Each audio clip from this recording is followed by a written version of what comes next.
ये निकाल लो page number 24।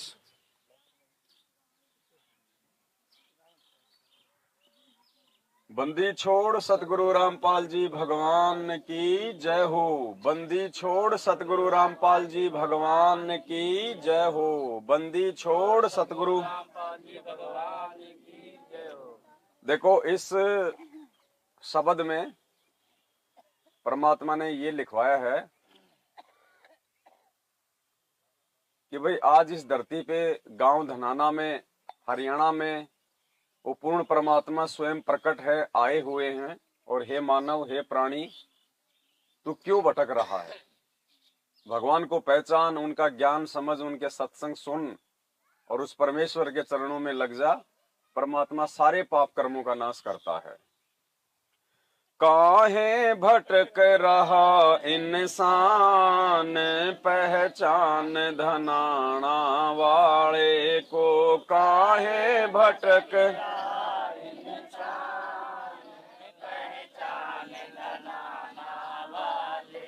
काहे भटक रहा इंसान, पहचान धनाना वाले को। काहे भटक रहा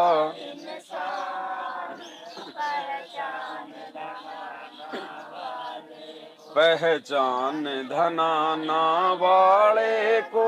गुरुदेव धनाना वाले को पहचान, धनाना वाले को गुरु। काहे भटक रहा इंसान, पहचान धनाना वाले को। काहे भटक रहा इंसान, मथुरा भटको चाहे काशी, फिर भी न मिले अविनाशी। मथुरा भटको चाहे काशी, फिर क्यों पत्थरों का करे गुणगान। पहचान धनाना वाले को। क्यों पत्थरों का करे गुणगान। पहचान काहे भटक रहा इंसान, पहचान धनाना वाले को। काहे भटक रहा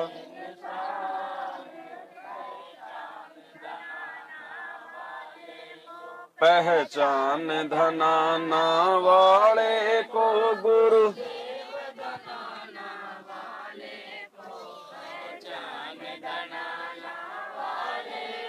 गुरुदेव धनाना वाले को। काहे भटक रहा इंसान, पहचान धनाना वाले को। काहे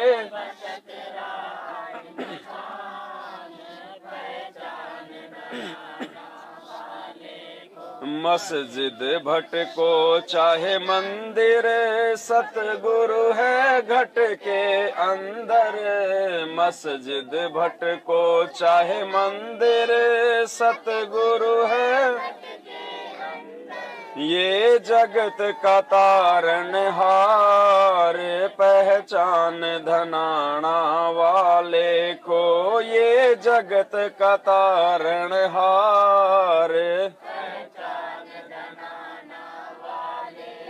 काहे भटक रहा इंसान, पहचान धनाना वाले को।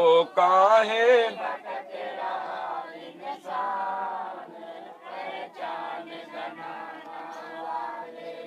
पहचान धनाना वाले को। गुरुदेव धनाना वाले को पहचान, धनाना वाले को गुरु।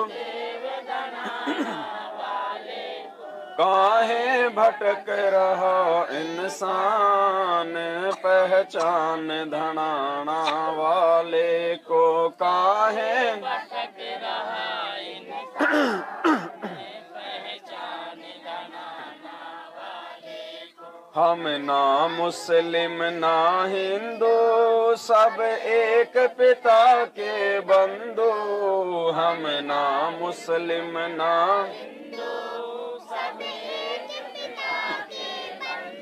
छोड़ के जाति धर्म अभिमान, पहचान धनाना।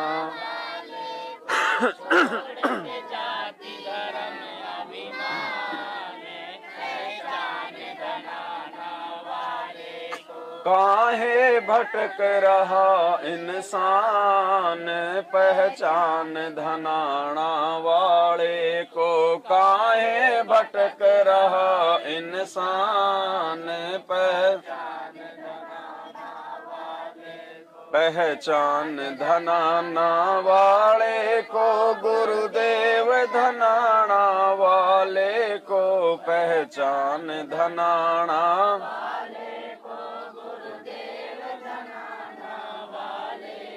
काहे भटक रहा इंसान, पहचान धनाना वाले को। काहे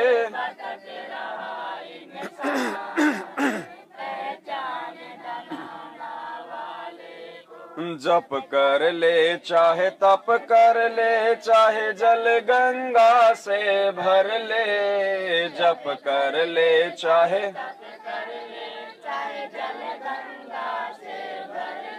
तेरे सिर लटके तलवार, पहचान धनाना वाले को।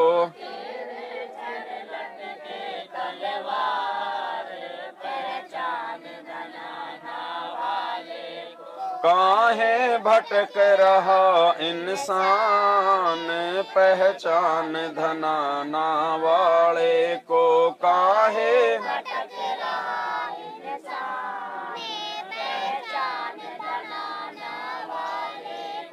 पहचान धनाना वाले को। गुरुदेव धनाना वाले को, पहचान धनाना।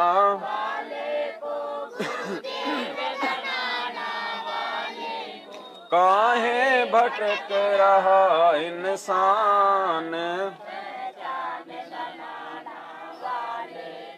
काहे भटक रहा इंसान, पहचान। चाहे राम जपो हनुमान जपो, चाहे राधे राधे श्याम जपो। चाहे राम जपो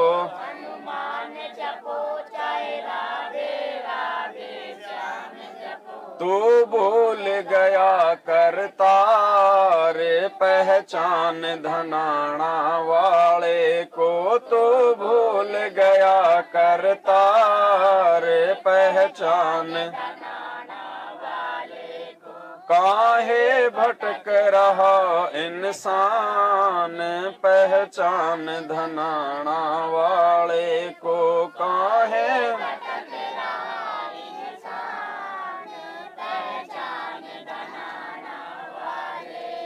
पहचान धनाना वाले को। गुरुदेव धनाना वाले को, पहचान।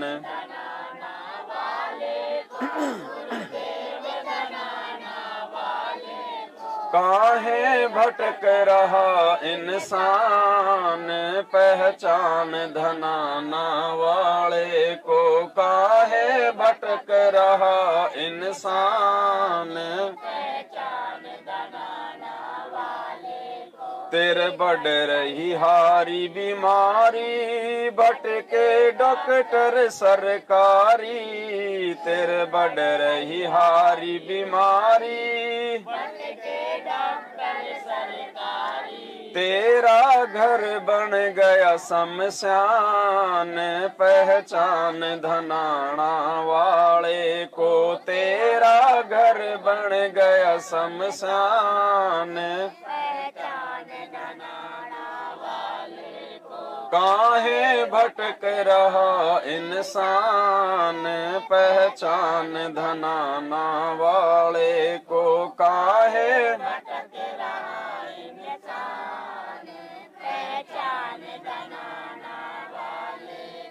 पहचान धनाना वाले को, गुरुदेव धनाना वाले को, पहचान धनाना वाले को, गुरुदेव धनाना वाले को, काहे भटक रहा इंसान, पहचान धनाना वाले को, काहे भटक रहा इंसान, पहचान धनाना वाले को, तेरी जाय उमरिया बीती, सतगुरु से कर ले प्रीति, तेरी जाय उमरिया बीती, सतगुरु से कर ले, तू पल भर का मेहमान, पहचान धनाना वाले को, तो पल भर का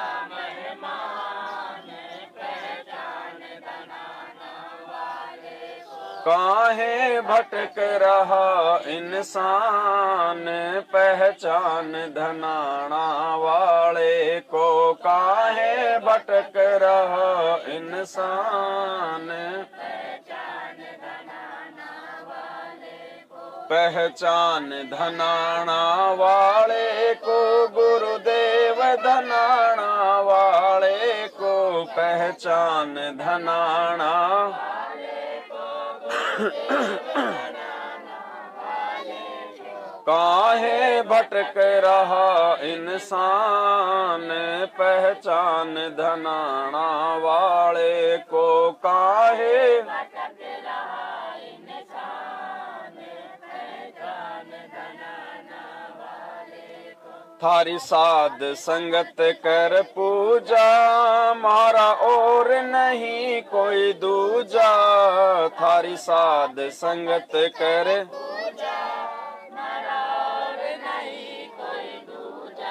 गुरु राम पाल भरतार, पहचान धनाना वाले को, गुरु राम पाल भरतार, पहचान धनाना वाले को, काहे भटक रहा इंसान, पहचान धनाना वाले को, काहे भटक रहा इंसान,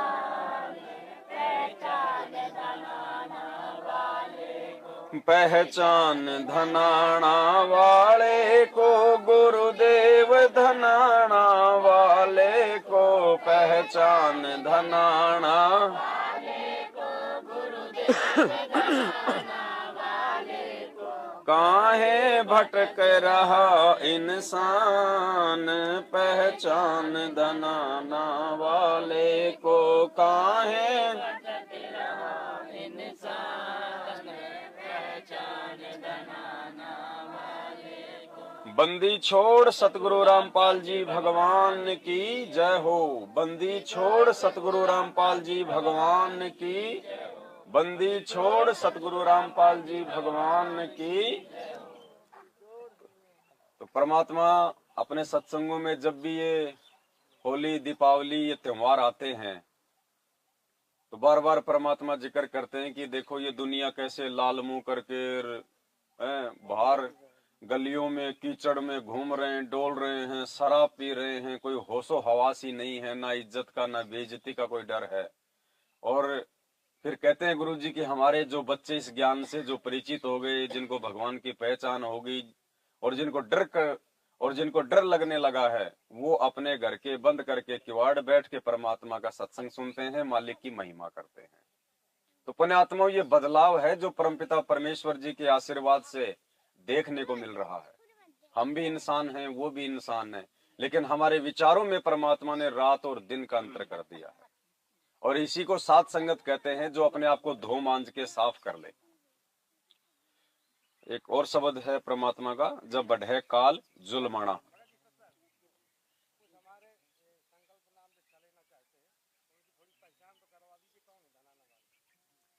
तो रात को पूरी पहचानी तो हो रही थी। देखो, संकल्प दीक्षा फिर ऐसे काम नहीं करेगी। जब 1 घंटे में तू पहचान करोगे, 1 घंटे में संकल्प दीक्षा लोगे तो पहचान नहीं होगी। हाँ, तो कम से कम 3 महीने पहले गुरुजी के सत्संग सुनो, कम से कम 3 महीने कम से कम गुरुजी का ज्ञान सुनो, उनके सत्संग सुनो। और जब आपकी आत्मा कहे कि भाई हमें भी संत रामपाल जी भगवान से जुड़ना है, उनकी भक्ति करनी है, तब आप संकल्प लोगे, तब वो काम करेगा आपके। क्योंकि मर्यादा नहीं निभाओगे तो चाहे संकल्प नाम दीक्षा हो, चाहे नाम दीक्षा हो, परमात्मा की तरफ से कोई लाभ नहीं मिलेगा। नियम सबसे पहले हैं इस भक्ति मार्ग में। तो नियम जानने के लिए और नियमों के ऊपर रुकने के लिए ज्ञान जरूरी है। और ऐसे कोई जल्दबाजी में अगर कोई संकल्प लेगा, कोई देखा देखी में लेगा, तो देखो परमात्मा की तरफ से लाभ नहीं मिलेगा। फिर आपके मन में जो है तरह तरह के दोष और विचार आने लग जाएंगे, तो हम भगवान की और ज्यादा दोषी बन जाएंगे। तो पहले ज्ञान समझो, जल्दबाजी नहीं है। परमात्मा धरती पे आया हुआ है, सबको ज्ञान देके जाएगा, सबको नाम देके जाएगा। ये ना सोचो कि जेल से ये सतलोक चला जाएगा, सबको समझा के जाएगा, धरती पे सतयुग जैसा माहौल बना के जाएगा। ये तो खेल है कोई परमात्मा का। मालिक ने अपनी पहचान करवानी है, इसलिए परमात्मा जेल में बैठे हैं। वो एक तीर से अनेकों शिकार करते हैं परमात्मा। सतगुरु निकले शिकार पर लेके तीर कमान, मूर्ख मूर्ख मर गए, कोई बच गए संत सुजान। तो ये तो संगत की परीक्षा चल रही है 2014 से।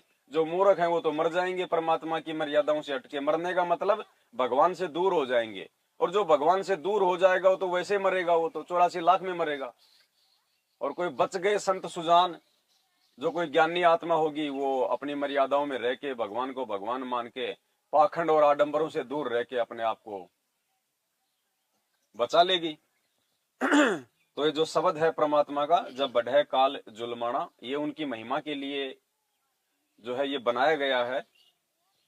और इस शब्द के माध्यम से यही समझाया गया है कि इस पृथ्वी पे ये परमात्मा गांव धनाना में उस समय आते हैं जब इस धरती की जो परिस्थितियां हैं वो बिगड़ जाती हैं। कौन कौन सी वो परिस्थितियां हैं, कौन कौन से वो कारण हैं जो परमात्मा को पृथ्वी लोक पे आने के लिए जो है प्रेरित करते हैं।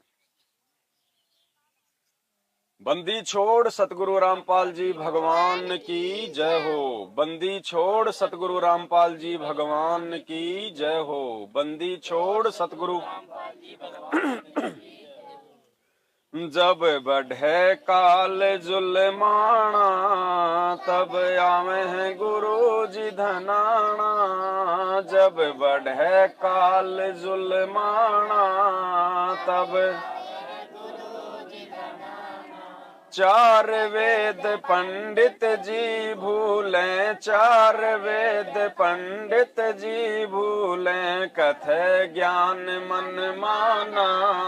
तब आवे हैं गुरु जी धनाना, वो कथे ज्ञान मन माना। तब जब बढ़े काल जुल्माना, तब आवे हैं गुरु जी धनाना। जब बढ़े काल जुल्माना,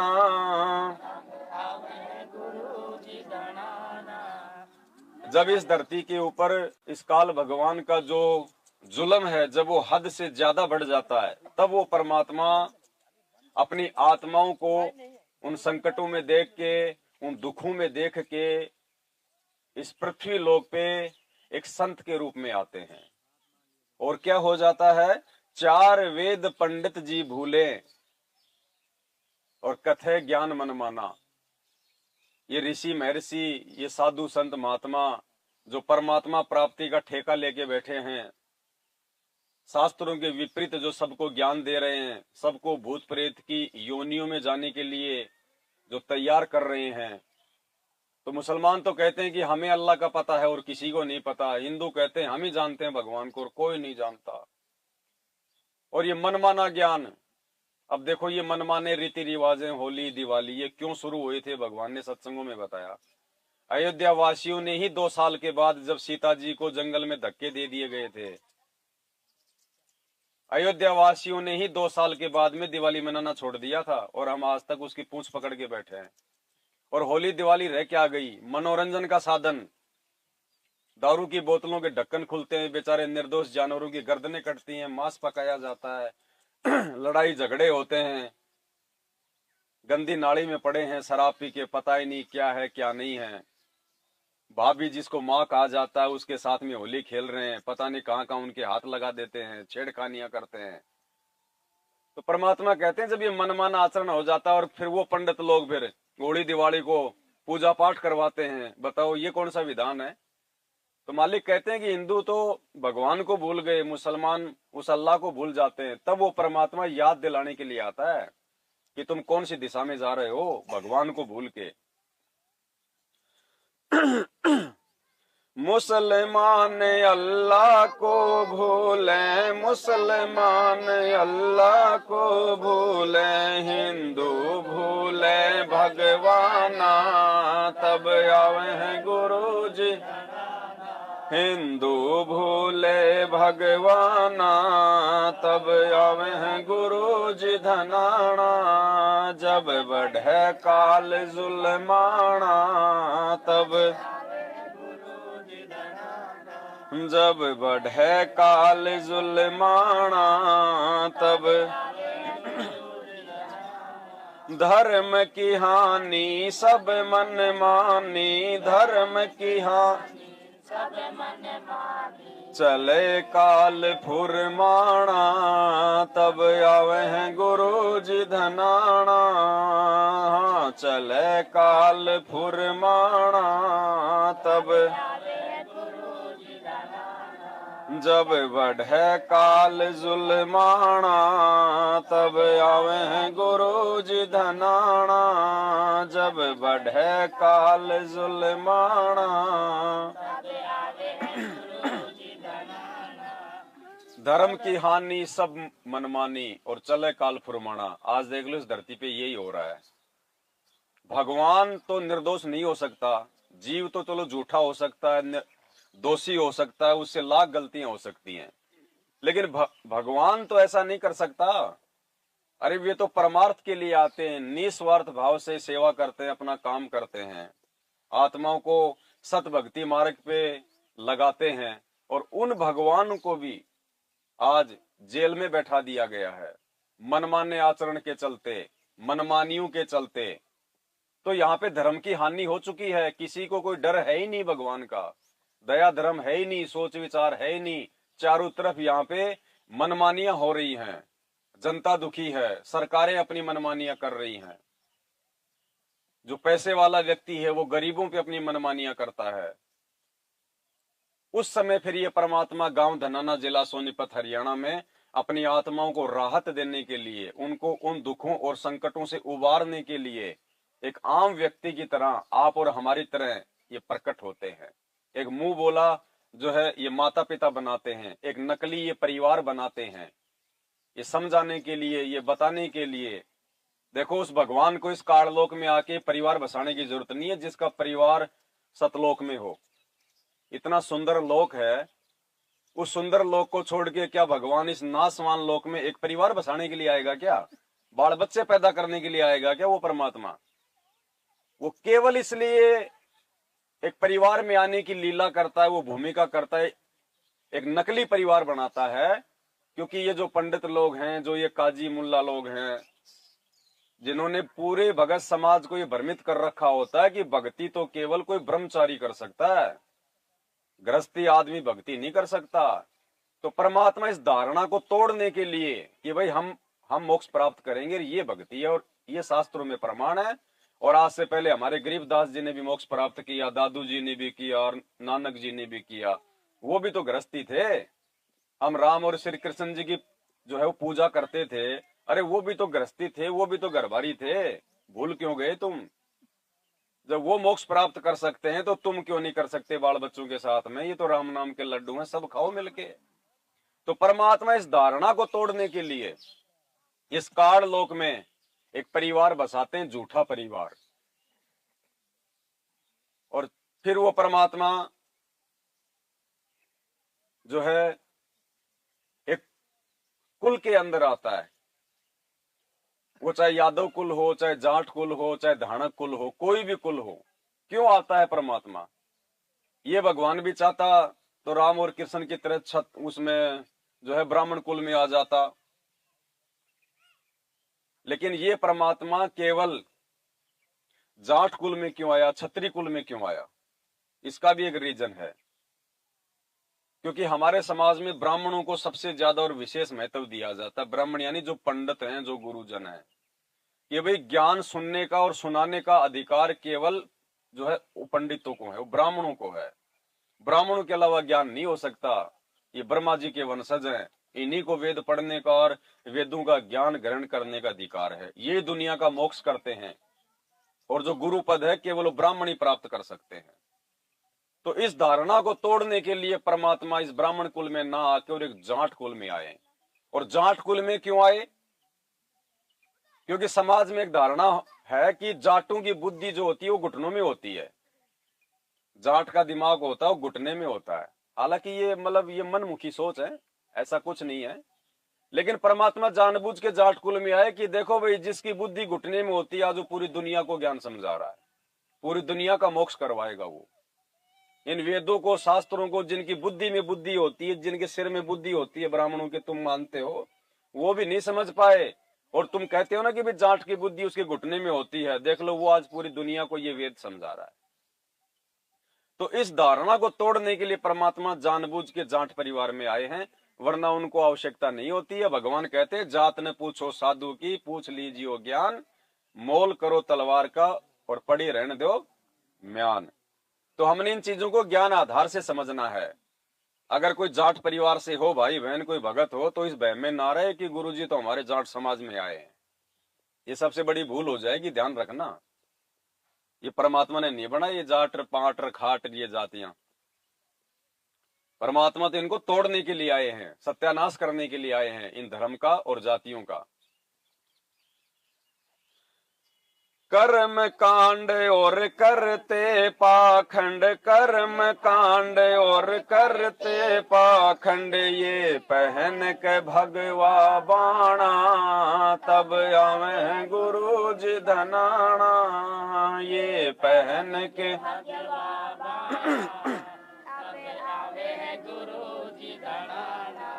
जब बढ़े काल जुलमाना, तब आवे गुरु जी धनाना। जब बढ़े काल जुलमाना। कर्म कांड और करते पाखंड पहन के भगवा बाणा, ये साधु संत महात्मा गुरु जी पहन के ये भगवा बाणा, गले में रुद्राक्ष की माला और एक साधु वेश बना के ये सारे कर्म कांड और पाखंड जब ये करते हैं, भोली आत्माओं को ये भ्रमित करते हैं, तब वो परमात्मा यहाँ पे एक आम व्यक्ति की तरह अपना तत्व ज्ञान लेके आता है, हम सब आत्माओं को उस पाखंड से बाहर निकालने के लिए। तपत शिला पह तड़प तड़प कह, तपत शिला पह तड़प तड़प कह, सुन के शोर मचाना, तब आवे गुरु जी। वो सुन के शोर मचाना, तब आवे गुरु जी धनाना। जब बढ़े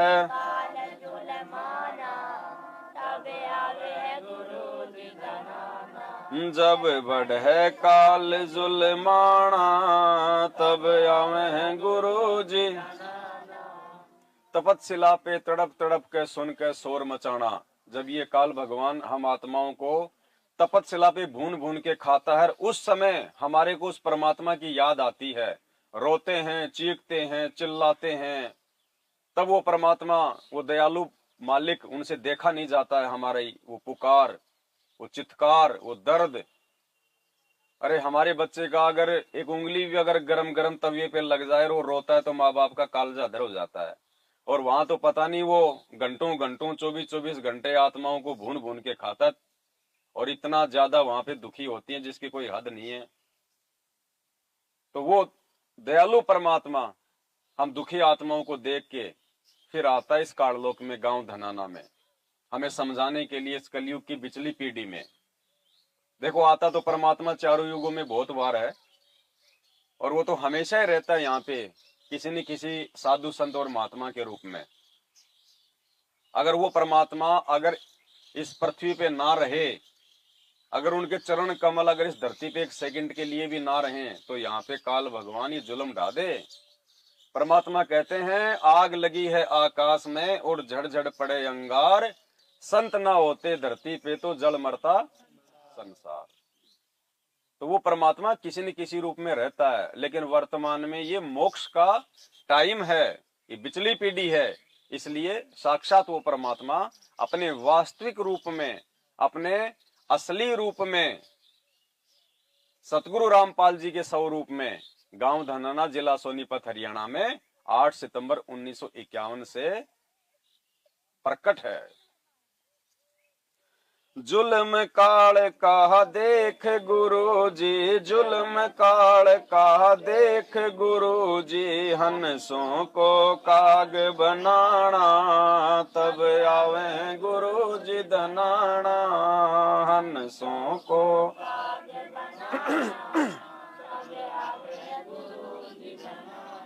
जब बढ़े काल जुल्माना, तब आवे गुरु जी धनाना, जब बढ़े काल जुल्माना। जुल्म काल का देख गुरु जी, हंसों को काग बनाना। परमात्मा देखता है ऊपर से कि देखो, मैंने इन आत्माओं को, जब ये सतलोक से गई थी तो मैंने इनको हंस रूप में भेजा था, और आज देखो, आज इनको कौवा बना दिया। इनको, इनकी वृत्ति, इनका सोच विचार, इनका आचरण, इनका चरित्र, इनका व्यवहार, इनका बोलचाल, इनकी सोच वो कौवे जैसी हो गई, जैसे कौवा होता है। परमात्मा ने बताया कि गधे की पीठ पे जब कोई जख्म हो जाता है तो कौवा वहां पे बैठ के उसको खाता रहता है, उसको दूसरे के कोई दुख दर्द की कोई चिंता नहीं रहती, उसको केवल अपना पेट भरने से ही जो है वो मतलब रहता है। तो आज इस काल भगवान ने, जो हम हंस थे उस परमात्मा के, जब आए थे उनके यहाँ से, सतलोक से, और आज उसने हमारे को जो है वो कौवे जैसा बना दिया। तो परमात्मा से ये सब कुछ जो है देखा नहीं जाता है, और वो दयालु परमात्मा फिर एक बार पुनः इस कलयुग की पिछली पीढ़ी में हमें समझाने के लिए, इस कालजाल से बाहर निकालने के लिए गांव धनाना, जिला सोनीपत, हरियाणा में स्वयं ही आते हैं अपने सतलोक से। गधा सुअर बैल बनावे, गधा सुअर बैल बनावे, जीवों को इतना सताना, जीवों को इतना सताना, तब आवे हैं गुरु जी धनाना, जब बढ़े काल जुल्माना, तब जब बढ़े काल जुल्माना, तब आवे हैं गुरु जी। गद्दा सुअर बैल बनावे, जीवों को इतना सताना।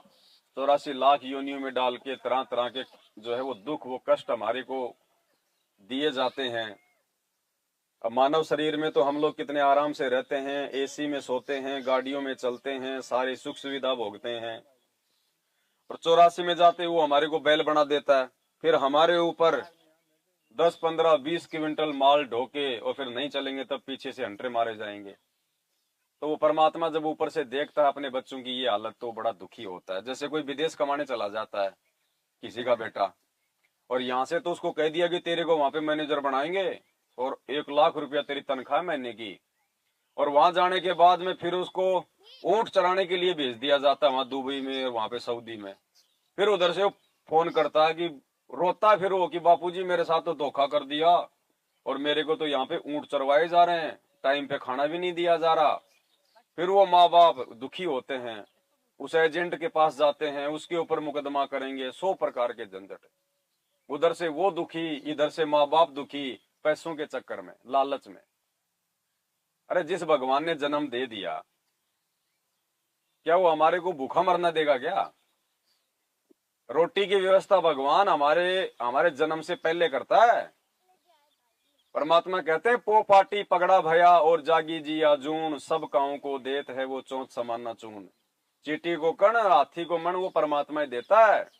हम तो भाग गए विदेश पैसों के चक्कर में, और ये विचार नहीं करते कि एक हाथी, एक आदमी जितना एक महीने में खाता है, हाथी एक टाइम में खाता है। वो कौन सा विदेश में काम कर रहा है, ऑफिस में काम कर रहा है, उसका भी भगवान पेट भरता है। तो हम उस भगवान को भूल गए, हम उसके गुणों को भूल गए, इसलिए हम दुखी हैं। माया के लिए भटक रहे हैं हम, पैसों के लिए हम भटक रहे हैं। गुरुदेव ने एक बार सत्संग में बताया कि एक भगत आया आश्रम में, जब गुरुदेव आशीर्वाद दिया करते थे तो कोई अपनी बात उनको बोल दिया करता था, बाकी तो समय इतना मिलता नहीं था परमात्मा से मिलने का। बोला गुरु जी हाँ भाई गुरु जी मैं अमेरिका जाना चाहता हूँ, दया करो। तो परमात्मा को पता था कि नालायक नया नया भक्ति से जुड़ा है, अमेरिका जाएगा, वहां का माहौल देखेगा, काल इसको माया में उलझा लेगा, बर्बाद हो जाएगा। तो गुरु जी बोले रे नालायक, अगर भगवान पे विश्वास करेगा तो यही अमेरिका बना दूंगा। अब उस समय तो उसके समझ में नहीं आई, वो चला गया घर पे। 6 महीने बाद में आया तो परमात्मा के चरण पकड़ के रोने लगा कि परमात्मा आप जो बोलते हो बिल्कुल सत्य बात है। तो गुरुजी ने एक्टिंग की। बोला क्या? बोला भाई क्या हुआ, क्या बात हुई? बोलो जी 6 महीने पहले मैं आया था, ऐसे ऐसे मैंने अमेरिका जाने की आपसे प्रार्थना करी थी कि मेरा वीजा लग जाए, और आपने कहा था कि भाई भगवान पे विश्वास करेगा तो यही अमेरिका बना दूंगा। बोलो गुरुजी मैं जितना अमेरिका में कमाता उससे डबल मेरा यही काम धंधा सेट हो गया। तो गुरुजी बोले मुझे तो नहीं याद था, मुझे तो नहीं ध्यान आया मैंने उसको कब बोला था कब नहीं बोला था। अब ये तो परमात्मा एक्टिंग करते हैं, लीला करते हैं परमात्मा। तो पुण्यात्मा ये भगवान है। अरे जिसने भजन दे दिया फिर भोजन की जिम्मेदारी उसकी है, हमारी नहीं है भाई। हम केवल अपना वो कर्म करें जो हमारे को गुरुदेव भगवान ने दे दिया बस। बाकी जिसने हमारे को भजन करने के लिए दिया है तो भोजन की चिंता उसको है, हमारे को नहीं है। घर पे कोई रिश्तेदार आ जाएगा तो भोजन की चिंता किसको होती है? रिश्तेदार को, या फिर जिनके घर पे आया उनको, और बढ़िया बढ़िया खिलाएगा। तो ये परमात्मा है भाई, इसने हमें अपनी शरण में लिया है, हम इसकी शरण में हैं, इसलिए भोजन की चिंता उस परमात्मा को है, हमें नहीं है। हमें तो केवल उस भजन की चिंता होनी चाहिए कि मेरा भजन ठीक ठाक बन जाए तो भगवान भोजन तो अपने आप देगा। इस 84 लाख योनियों में खाली एक इंसान ही तो कमाता है, बाकी बाकी कौन कमाता है बता दो? कोई कमाता है क्या? और सबका पेट भर रहा भगवान, और सब इंसान से ज्यादा खाते हैं। तो परमात्मा धरती पे है, थोड़ा विश्वास करेंगे तो मालिक दया करेगा भाई। काल कसाई तक तक मारे, काल कसाई तक तक मारे, पग पग पे यो बाणा तब आवे हैं। हाँ पग पग पे यो बाणा तब आवे हैं गुरु जी धनाना, जब बढ़े काल जुल्माना तब, जब बढ़े काल जुल्माना तब आवे हैं। काल कसाई तक तक मारे, पग पग पे यो बाणा। अब ये बाणा मारता कैसे है? परमात्मा ने समझाया कि दुविधा दुर्मति और चतुराई में जन्म गया नर तोरा रे, अब भी आन मिलो सत्संग में करो गुरु ज्ञान पे। तो दुविधा दुर्मति और चतुराई में हम लोग अपना जीवन बर्बाद कर जाते हैं। और ये बाण कैसे मारता है? जैसे मालिक ने बताया कि किसी के घर में कोई अच्छी फसल हो गई, 2-4 लाख रुपए उसके हाथ में आ गए, तो वो क्या करेगा? वो सोचेगा 2-4 लाख रुपए तो मेरे पास में है ही, और 2-4 लाख रुपए किसी रिश्तेदार से ले लेता हूं, और एक बढ़िया सा हाईवे के ऊपर एक ढाबा खोल लेता हूं, और दिन रात गाड़ियां चलती हैं, तेरी तो बल्ले बल्ले हो जाएगी। अब ढाबा तो खोल लिया उसने, और ढाबा खोला और दूसरे दिन मोदी जी ने लॉकडाउन लगा दिया। वो तो 3 महीने में बेचारा बर्बाद हो गया है। और फिर गुरुजी कहते हैं वो मांगने वाले पीछे पीछे, और वो चौधरी साहब आगे आगे। तो ऐसे ये हमारे को ये बाण मारता है, ये दुखों के, ये परेशानियों के। आज बेटा हो गया, हमने छठी की रात मनाई, जन्मदिन मनाया, 20 गांवों को जिमाया, लड्डू जलेबी बनाई। 2 साल बाद वो छोरा मर गया बीमारी से या एक्सीडेंट में। अब वो ऐसे बाण मारता हमारे ऊपर। परमात्मा कहते हैं काल कसाई तक तक मारे, पग पग पे यो बाणा, क्योंकि इसने तो हमारे को दुखी करना है, इसको आनंद आता है। ये बदला ले रहा है सतगुरु रामपाल जी भगवान से, उस कबीर परमात्मा से, उस बात का। कौन सी बात का? जब परमात्मा ने इसको सतलोक से धक्का मार के निकाला था, जब इसने वहां पे वो कुकर्म किया था अपनी बहन के साथ में, तो ये सतगुरु देव जी से ये बदला ले रहा है। अब और तो कोई जोर चलता नहीं उस भगवान के ऊपर, इसका एक ही जोर चलता है, बस इसकी औलाद को बिगाड़ दो। किसी भी आदमी से अगर बदला लेना हो तो उसकी संतान को बिगाड़ दो, उसके बच्चे को बीड़ी पीना सिखा दो, चोरी जारी करना सिखा दो, बस ऑटोमेटिक बदला पूरा हो जाएगा। सारी जिंदगी वो बेटा है उस बाप को दुखी करेगा, फिर ऑटोमेटिक दुखी रहेगा वो बाप उस बच्चे के विषय में सोच के, उसके भविष्य के विषय में सोच के। तो ये काल ऐसे ही करता है, ये हमारे को कुसंगत में डाल के हम जीवों से ये मतलब ये मांस भक्षण करवा देता है। बताओ, अब कोई बाप देखे कि मेरा एक बेटा और मेरे दूसरे बेटे को जो है काट के वो भून के खा रहा है, तो बाप दुखी होगा? क्या होगा? तो बताओ, हम इंसान होकर हम दूसरे जानवरों को, जीवों को जो है हम काट काट के हम खाया करते थे, तो परमात्मा नहीं दुखी होगा तो और कौन होगा? तो इस प्रकार से हमारे ऊपर ये बाण मारता है। तो अब हमने ये ज्ञान होने के बाद अपने गुरुदेव भगवान को, सतगुरु रामपाल जी परमेश्वर जी को अपने शुभ कर्मों से मर्यादा में रह के, नियमों में रह के, केवल हमने उनको प्रसन्न करने का काम करना है। और कहते हैं जिन बातों से गुरु दुख पावे उन बातों को दूर भगावे। तो गुरु जी दुखी कब होंगे? जब हम उनका नियम तोड़ेंगे, हम उनकी शिक्षाओं के ऊपर नहीं चलेंगे। तो भाई आज मौका मिला है हमारे को, परमात्मा ने रजा बख्शी है, एक विशेष रहम की है उस मालिक ने हमारे ऊपर। ये बार बार समय नहीं आता है ना, बार बार ये भगवान आता है, और आता है तो हम इसको पहचान नहीं पाते। और पता नहीं लाखों करोड़ों अरबों मानव जन्म आप और हम भाई बहनों ने ऐसे ही व्यर्थ में बर्बाद कर दिए। तो आज मौका है, इसलिए परमात्मा कहते हैं समझा है तो सिर धर पांव, बहुर नहीं रे ऐसा दाव। पंथ बार वाह गरीब दास का, पंथ बार वाह गरीब दास का, सतगुरु का वचन निभाना तब,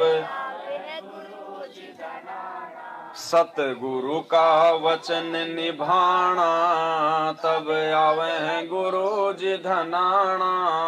जब बढ़े काल जुल्माना तब आवे गुरु जी धनाना। जब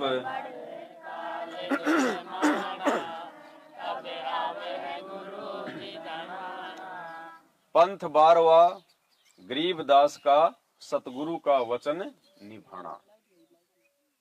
तो परमात्मा ने आज आके अपना वो वचन निभाया है, जो वचन उन्होंने 350 साल पहले गांव छुडानी में आदरणीय गरीबदास जी महाराज जी को दिया था कि भाई आगे चल के 12वें पंथ में मैं स्वयं ही आऊंगा और एक नया यथार्थ 13वां कबीर पंथ चलाऊंगा।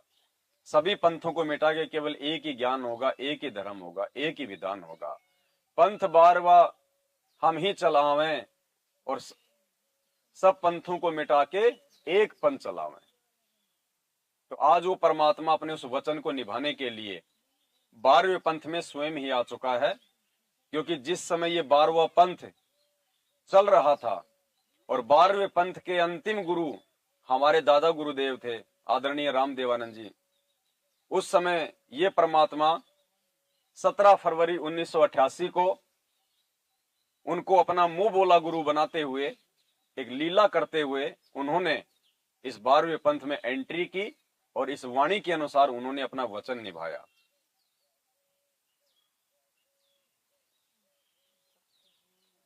सतगुरु दिल्ली मंडल आके, सतगुरु दिल्ली मंडल आके, मेटे जम का तलबाना तब आवे गुरु जी, मेटे जम का तलबाना तब आवे गुरु जी धनाना। जब बढ़े काल जुल्माना तब आवे गुरु जी धनाना। जब बढ़े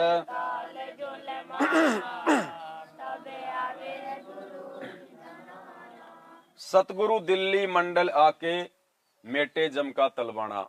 असुर निकंदर रमणी में हम पढ़ते हैं कि सतगुरु दिल्ली मंडल आईसी, सूती धरणी सूम जगाईसी। तो परमात्मा आज 8 सितंबर 1951 को गांव धनाना, जो कि दिल्ली मंडल में पड़ता है, सोनीपत जिला दिल्ली मंडल में था उस समय, आज भी है। तो परमेश्वर ने अपना वचन निभाया और वे दिल्ली मंडल में आए। परम दयालु दया के सागर, परम दयालु दया के सागर, डाले डेरा हरियाणा, तब आवे गुरु जी। डाले डेरा हरियाणा, तब आवे गुरु जी धनाना, जब बढ़े काल जुल्माना, तब जब बढ़े काल जुल्माना।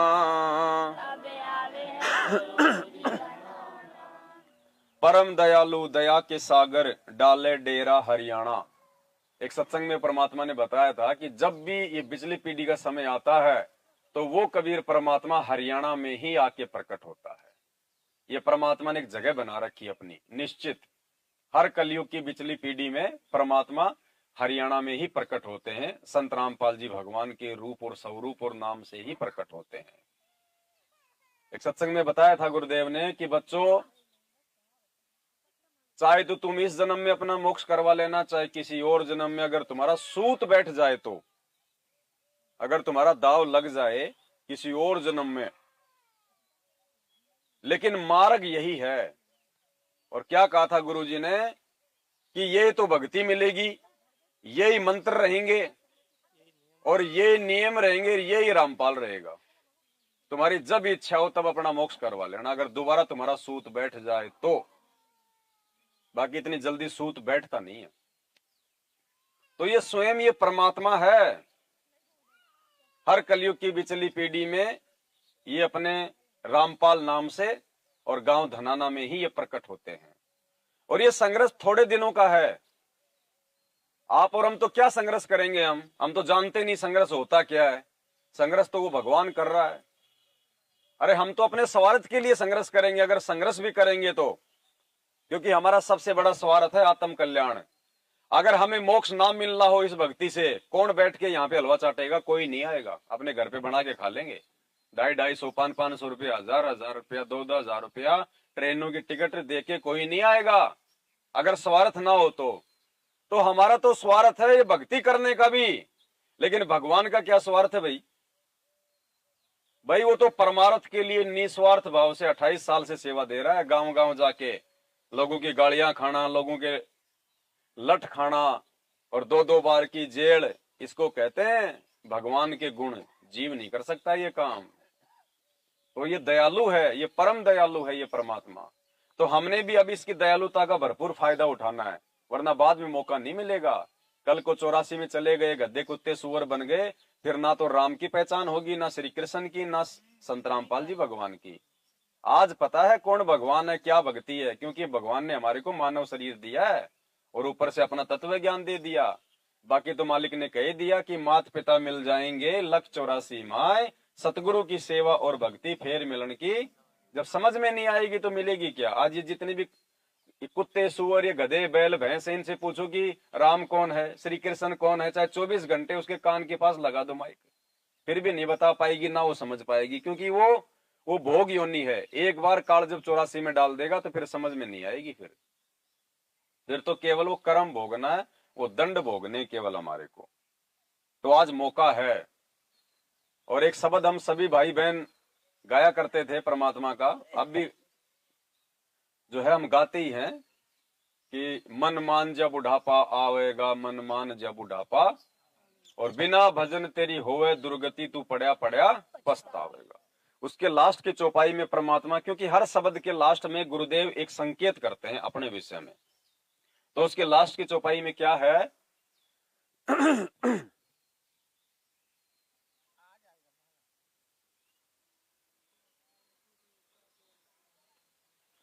क्या था लास्ट की चौपाई में?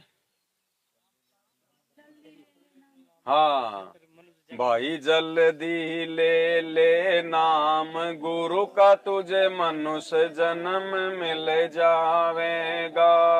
जल्दी ले ले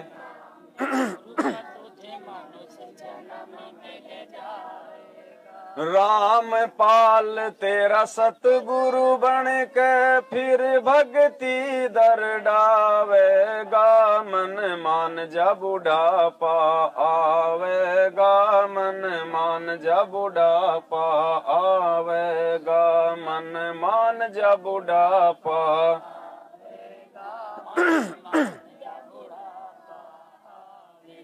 बिना भजन तेरी होवे दुर्गति, तू पड़ा पड़ा पछतावेगा, मन मान जा बुढ़ापा आवेगा, मन। भाई जल्दी ले ले नाम गुरु का, तुझे मनुष्य जन्म मिल जाएगा, और रामपाल तेरा सतगुरु आके तन फिर भक्ति। तो ये शब्द आज से 550-600 साल पहले जब परमात्मा कबीर नाम से आए थे तब उन्होंने गाया था, 650 साल पहले। और क्या कहा था कि जल्दी ले ले नाम गुरु का, तुझे मनुष्य जन्म मिल जाएगा। कि हे नालायक, आज मैं जो गुरु पद पे हूं, तू मेरे से नाम ले ले आके, ये ज्ञान समझ के ये मंत्र ले ले, ताकि मैं तुझे मानव जन्म देता रहूंगा उस कलयुग की पिछली पीढ़ी तक। और फिर क्या होगा, रामपाल तेरा सतगुरु आके तो न फिर भक्ति। फिर बोला कि मैं रामपाल रूप में आऊंगा और फिर मैं तुझे वापस भक्ति पे। अब ये शब्द आज गाया गुरुजी ने कि रामपाल तेरा सतगुरु आके, तो रामपाल जी तो खुद गाए रहे, वो तो आ ही चुके हैं, वो क्यों कहेंगे कि रामपाल तेरा सतगुरु आके? क्या कोई और रामपाल आएगा क्या? तो 650 साल पहले कहा था परमात्मा ने कि मैं रामपाल रूप में आऊंगा और फिर से तुझे मानव जन्म देके मैं तुझे भक्ति पे लगाऊंगा। तो सारे संकेत करते हैं परमात्मा। साध संगत थन भोग लगावे, साध संगत थन भोग लगावे, दिन रात करे गुण गाना, तब आवे गुरु जी धनाना। दिन टैबलेट निकालना, टैबलेट निकालो। जब बढ़े काल जुल्माना, तब आवे गुरु जी धनाना, जब बढ़े काल जुल्माना तब। और भी देखो बहुत सारे संकेत परमात्मा ने किए हुए हैं।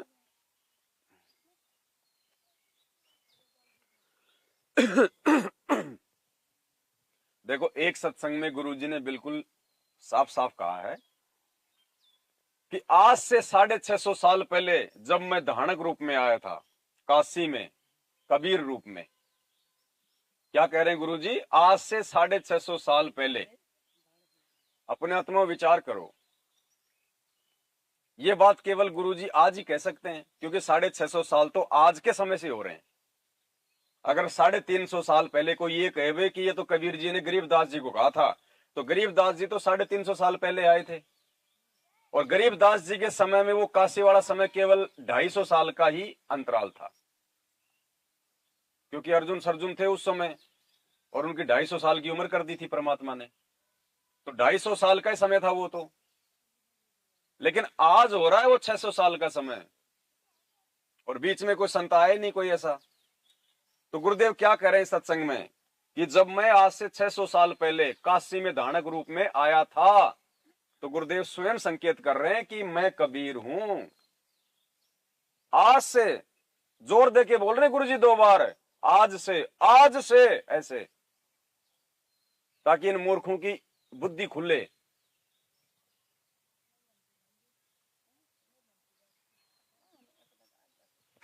अब तक पिछले जो मैं ज्ञान देख रहा था, तो आज से 600 वर्ष पहले, आज से तो कवि रूप में वहां धानक रूप में रहा था, तो वो इन्होंने काल के दूत बस के 12 पंथों में इन्होंने उसमें कुछ परिवर्तन कर दिया अपने हिसाब से। आज से 600 साल पहले कह रहे हैं गुरुजी, तो नोट कर लो 600 साल तो आज से हो रहे हैं। अब बताओ क्या संकेत करेगा और इससे ज्यादा, कि जब मैं ज्ञान दे के आया था आज से 600 साल पहले। अब तक पिछले तो मैं ज्ञान देख रहा था, तो आज से 600 वर्ष पहले, आज से जब कवि रूप में वहां धानक रूप में रहा था, तो वो इन्होंने काल के दूत बस के ये 12 पंथों में इन्होंने उसमें कुछ परिवर्तन कर दिया अपने हिसाब से।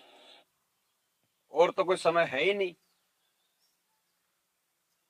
अगर गरीबदास जी को कहा होता कि भाई गरीबदास, आज से 600 साल पहले जब मैं काशी में दानक रूप में आया था, ज्ञान दिया था, तो गरीबदास जी के समय में तो खाली 250 साल हो रहे हैं,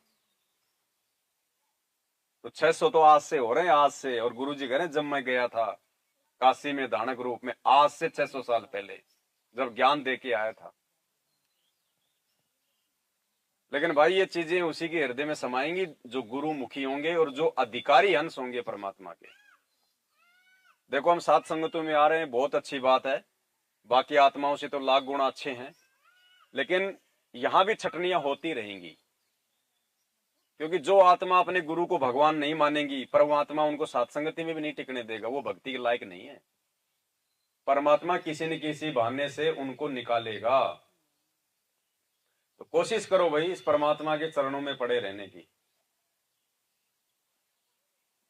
अब देखो जो बातें हम भाई बहन यहां बैठ के कर रहे हैं, परमात्मा की महिमा, चर्चा, उनके सत्संगों पे विचार विमर्श, और गुरुदेव ने भी क्या बताया कि पुण्यात्माओं, सत्संग इस कान से सुनोगे, इस कान से निकाल दोगे तो भला नहीं होने वाला। मैं सुना दूंगा और तुम सुन लोगे कि वाह जी वाह, गुरु जी ने क्या बात कही, बहुत अच्छी बात कही, और विचार तुमने उन पे किया नहीं, तो सत्संग सुनने का भी क्या फायदा।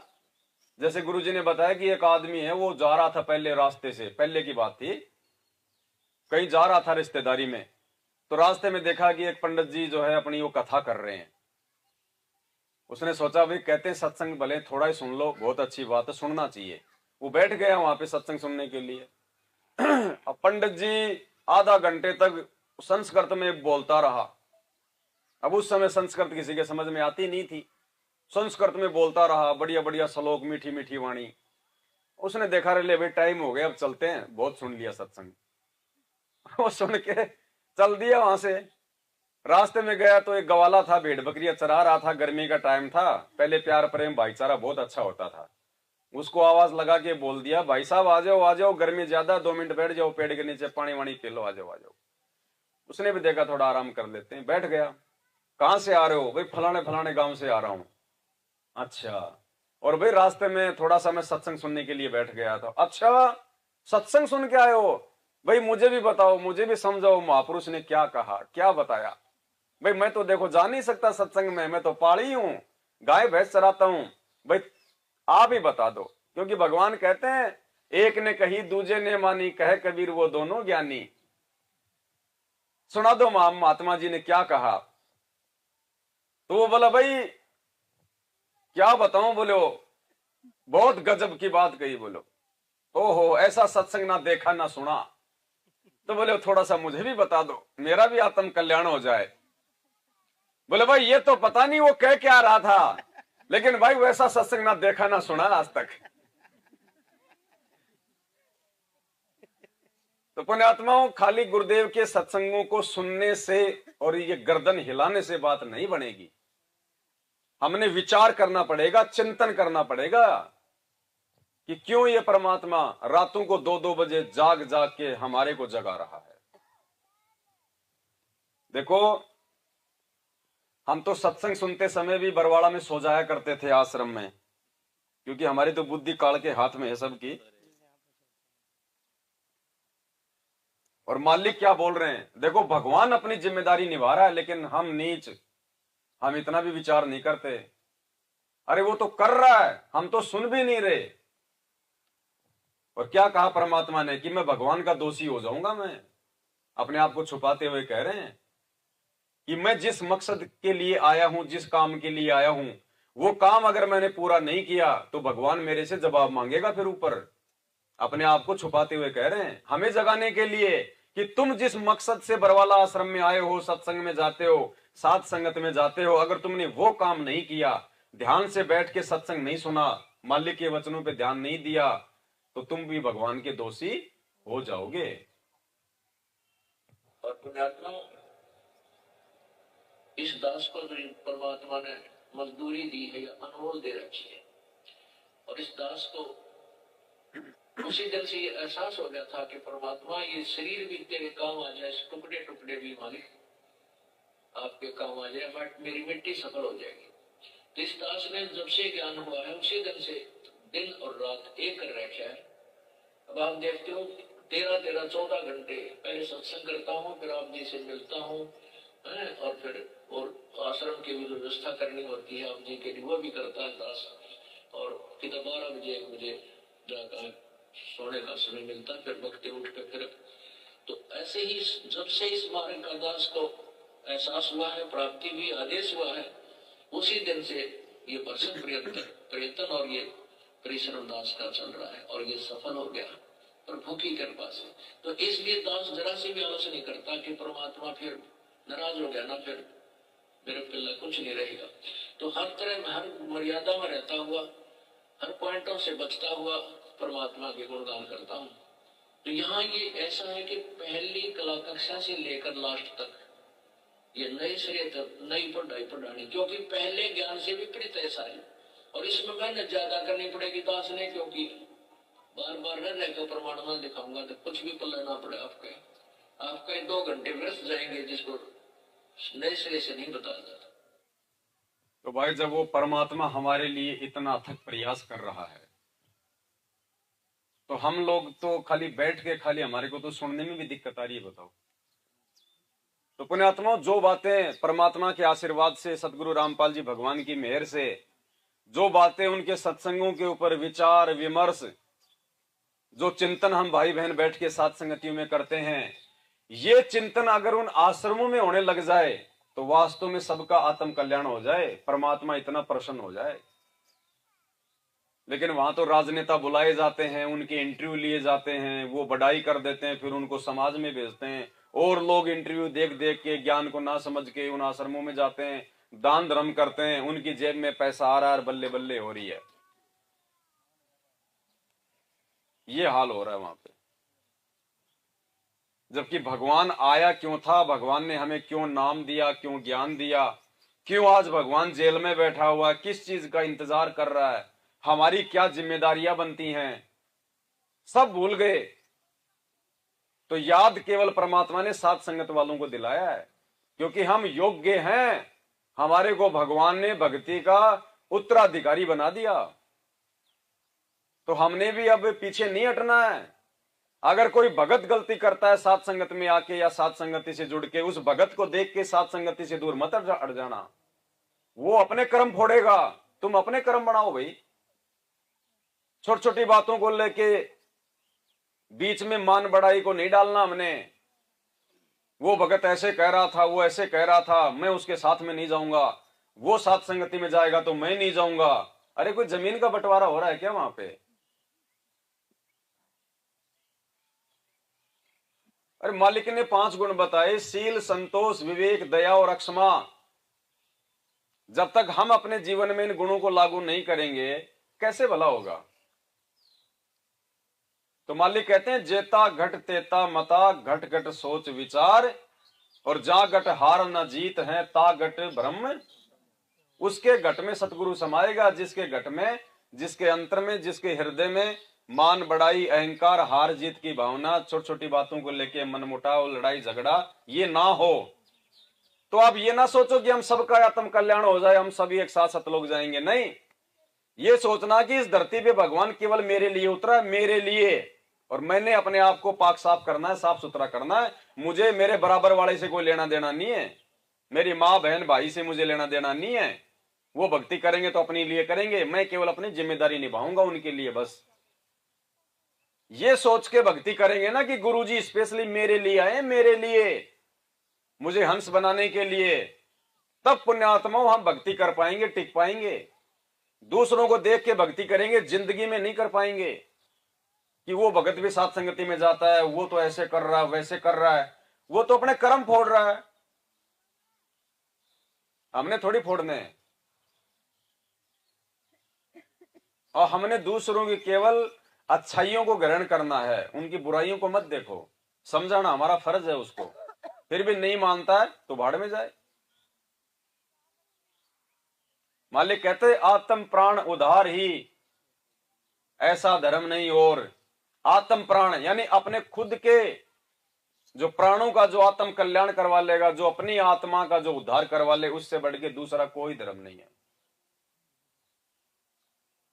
तो अब हमने हर प्रकार से देखो, परमात्मा ने इतनी शिक्षा दे दी, इतना पढ़ा दिया। अरे 12 साल तक हम बच्चे को स्कूल में भेजते हैं, उसको पढ़ाई जाती है, वो भी नौकरी के लायक हो जाता है 12 साल में। और हमें पढ़ाते पढ़ाते 28 साल हो गई सतगुरु रामपाल जी भगवान को। अब भी ज्यादातर लोगों की बुद्धि नहीं खुल रही। 28 साल तक गुरुजी अगर किसी गधे को भी ज्ञान देते ना रोजाना 1 घंटे, वो भी बैकुंठ में जाने के लिए तैयार हो जाता। और संगत की हालत क्या हो रही है, राजनेताओं के चमचे बने फिरते हैं, रैलियां, धरने, प्रदर्शन, रोडों पे चिल्लाना। वेदों में प्रमाण है, कबीर साहब भगवान है, ये चिल्लाने से थोड़ी भगवान हो जाएगा। तुम्हें समझ में आ गया तो बैठ के भक्ति करो, दूसरों को प्यार प्रेम से समझाओ। ये दुनिया की तरह रैलियां निकालने की क्या आवश्यकता? ये तो ड्रामेबाजी है, ये तो पाखंड है, दिखावा है।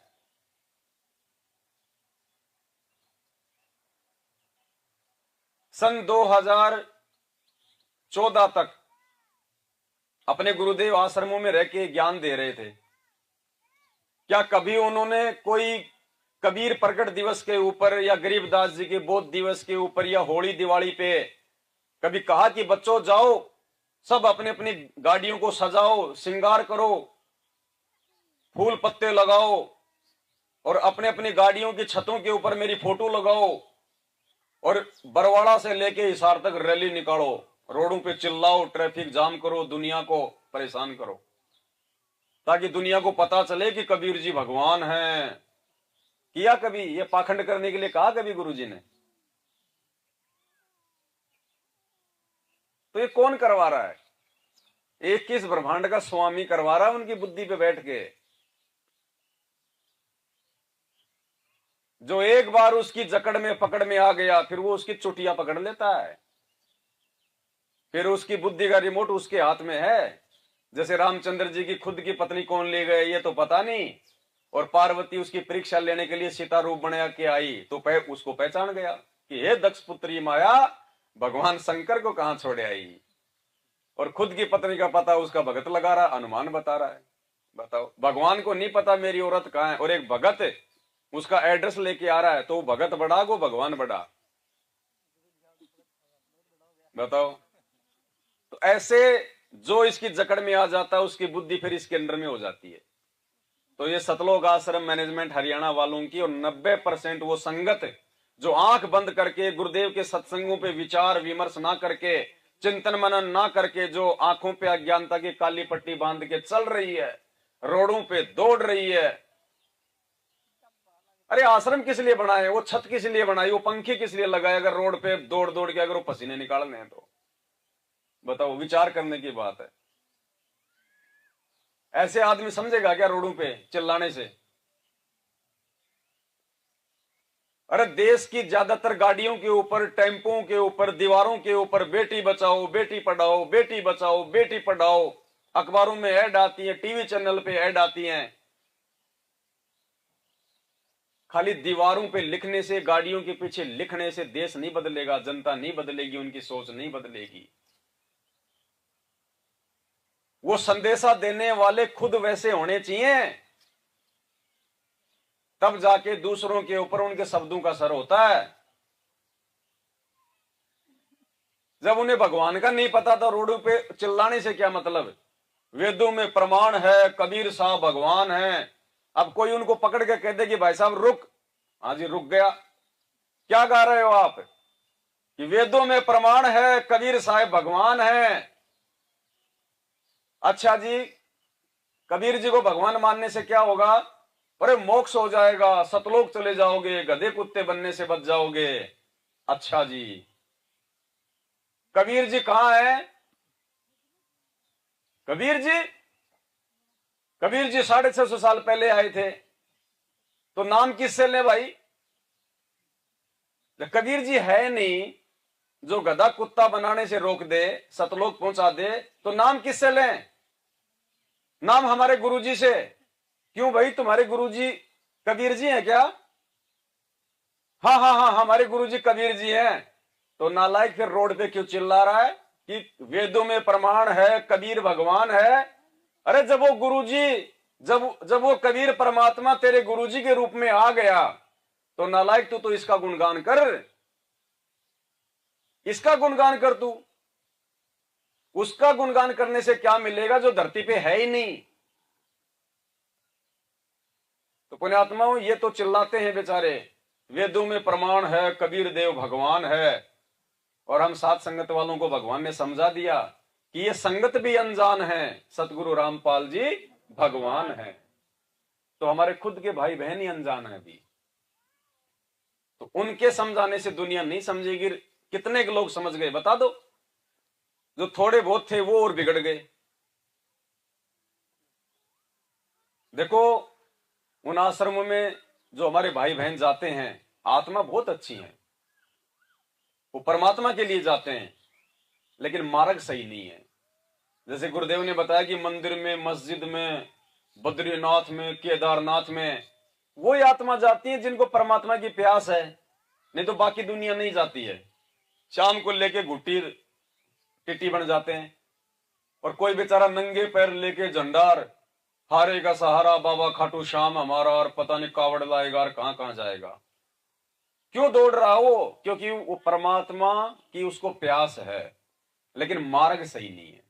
तो इन आश्रमों में जितनी भी आत्माएं, हमारे भाई बहन जो जो फंसे पड़े हैं बेचारे, वो है तो अच्छी आत्मा, जाते हैं वो गुरुदेव के लिए, परमात्मा के लिए, लेकिन वे ऑफ वर्शिप उनको सही नहीं बताई जा रही, उनको नियमों में नहीं रहने दिया जा रहा, उनको मर्यादाओं में नहीं रहने दिया जा रहा। उन आश्रमों को राजनीति का अड्डा बना दिया गया है। जब इलेक्शन आते हैं तो कहते हैं गुरुदेव का आदेश आ गया, बीजेपी को वोट देना है। बीजेपी से बात बिगड़ गई तो कह देंगे गुरुदेव का आदेश आ गया, अब कांग्रेस को वोट देना है। मनमाना आचरण। जाट आरक्षण का समय आया तो गुरुदेव का आदेश बता के जाटों के आरक्षण में बैठा दिया, बताओ। और भगवान कहते हैं दुनिया से ती दोस्ती, पड़े भजन में भंग, एका एकी राम से या साधु के संग। अब बताओ, लाखों की संख्या में उन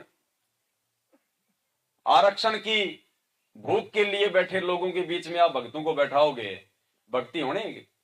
अरे हमारे बीच में अगर 5 आदमी अगर जगत वाले आके बैठ जाएं और यहाँ के बीड़ी पीवे, उल्टी सीधी बात करें, हुक्का पीवे, हम परमात्मा की चर्चा भी नहीं कर सकते, दिमाग भारी हो जाएगा हमारा। और वहां लाखों की संख्या में तुमने हजारों भक्तों को बैठा दिया, कौन रमणी करेगा वहां पे? कौन ढंग से मंत्र कर लेगा? माता बहनों पे कुदृष्टि, उल्टी नजर, गंदी संदी बातें, दुनियादारी की बातें, बताओ। तो पुण्यात्माओं, आप अपना सौभाग्य समझना और इस मौके को मत चूक जाना। अब ये साध संगति है, ये फाइनल सीढ़ी है मोक्ष प्राप्ति की, फाइनल। इसमें जो अंतिम श्वास तक जो जुड़ा रहेगा, साध संगत मतलब अच्छी संगत, जो परमात्मा के नियम पे चलते हैं, उनके वचनों पे चलते हैं। साध संगत का मतलब ये नहीं कि हम एक जगह में इकट्ठा हो जाएं, 150 भगत दिखाई दें तो वो साध संगत हो गई, नहीं। अगर एक भगत अगर अपने सही तरीके से अगर सही है और दूसरे भगत को समझा रहा है, रोड पे समझा रहा है, अपने घर बैठ के समझा रहा है, वो साध संगति हो रही है। और साध संगत का मतलब ये ना समझना कि ये पवनदास भगत जी आएंगे तो ही साध संगत होगी, या फिर पवनदास ने साध संगत चलाई है, नहीं।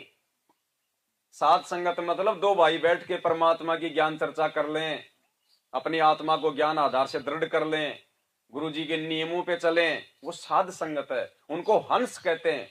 रात को सुनाया था ना धर्मदास जी वाला, कि जो आत्मा उस परमात्मा की प्राप्ति के लिए प्रयास करती है उसको साध कहते हैं, और उसी को साध संगत कहते हैं। तो किसी को देख के नहीं चलना।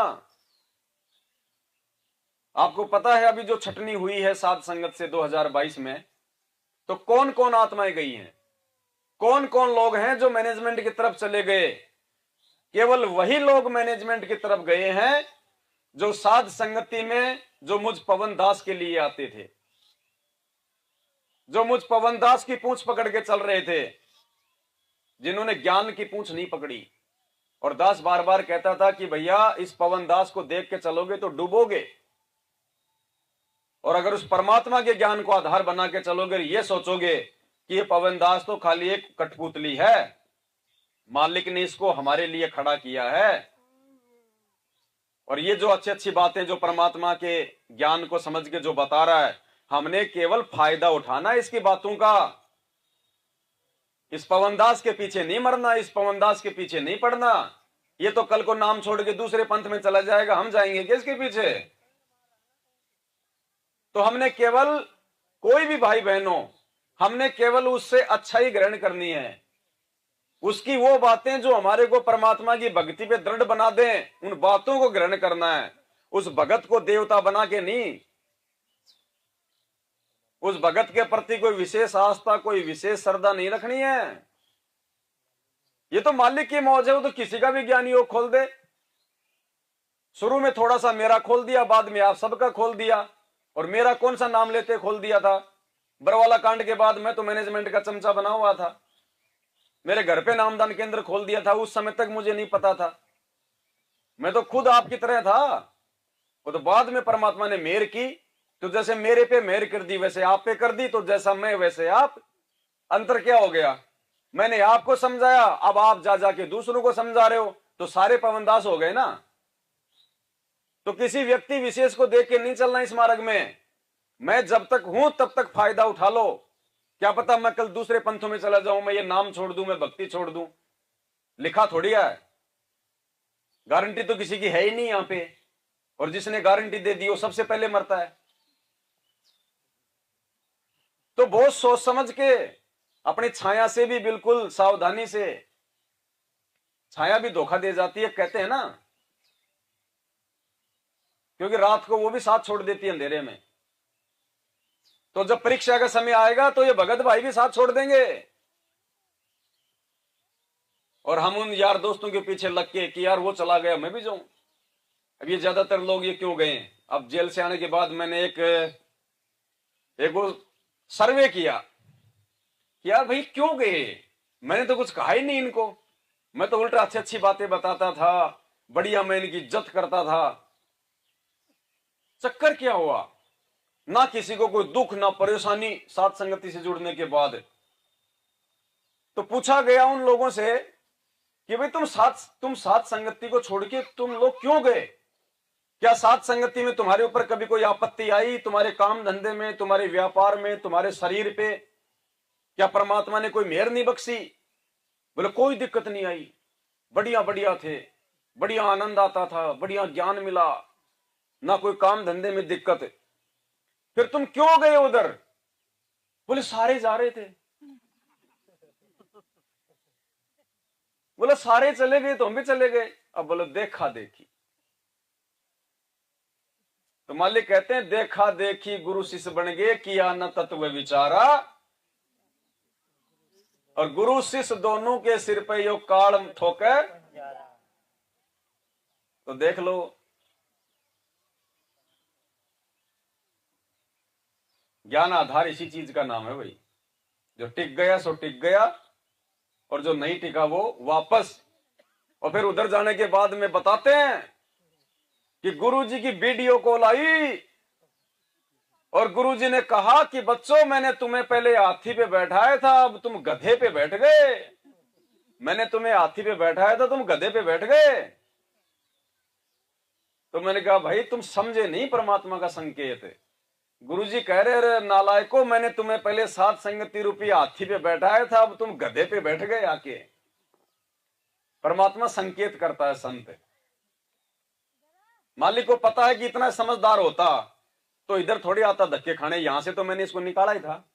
अरे यहां से निकाल के तो साथ संगत से जोड़ा, हाथी पे बैठाया। अगर ये इतना समझदार होता तो हाथी की सवारी छोड़ के कोई आदमी वापस गधे पे जाके बैठेगा क्या? तो क्या कहेगा उनको परमात्मा? इसलिए परमात्मा कहते हैं, वो कौन सी वाणी है मालिक की? मूद मुगड़ है ठोट। शुरू से क्या है वाणी वो? है? वो तो दूसरी है लास्ट की। चातुर प्राणी चोर हैं, मूद मुगट हैं ठोट, और संतों के नहीं काम के, इनको दो गढ़। परमात्मा कहते हैं जो अपना आप में ज्यादा शाना बने ना, तो कहते हैं वो मालिक ने उसको चोर की संज्ञा दी है, उसको चतुर की संज्ञा दी है उसको। और कहते हैं संतों के नहीं काम के, उनको दो गढ़ जोट। कहते हैं इतना समझाने के बाद भी अगर वो नहीं समझता है और अगर वहीं जाता है, उसी कुसंगत में जाता है, तो कहते हैं उसको जाने दो और उसको दृढ़ कर दो, और दृढ़ कर दो उसको। क्या कह के कि बिल्कुल तू जहां चला गया, एक नंबर का सिस्टम है भाई वहां पे, भगवान तो वहीं मिलेगा, हट मत जाना अब तू वहां दोबारा से। कहते हैं उनको दो गल जोड़, ढंग से बांध दे उनको वहीं पे। संतों के नहीं काम के, वो सात संगत के काम के नहीं है, उनको दो गल जोड़, उन दोनों को ढंग से बांध दो आपस में कि बस भाई मोक्ष मिलेगा तो उन्हीं के पास मिलेगा, तू बिल्कुल सही जगह, दोबारा भूल के मत आ जाना तू इधर। तो ये हमारी परीक्षाएं हैं। ये जो व्यर्थ की यारी दोस्ती भी सात संगत में आके या फिर भगत होने के बाद जो हम जोड़ते हैं ना, वो भी हमारे लिए हानिकारक हो जाएगी। मतलब भक्ति मार्ग में भी यारी दोस्ती नहीं जोड़नी, स्पेशली ये सोच के नहीं जाना कि यार वो भगत जी है मेरा बहुत अच्छा जानकार है, मेरा बहुत अच्छा मित्र है, वो सात संगति में जा रहा तो मैं भी जाऊंगा ना, मार खा जाएंगे बहुत भयंकर। यहां कोई रिश्तेदार नहीं है, भगवान ने यही समझाया आके,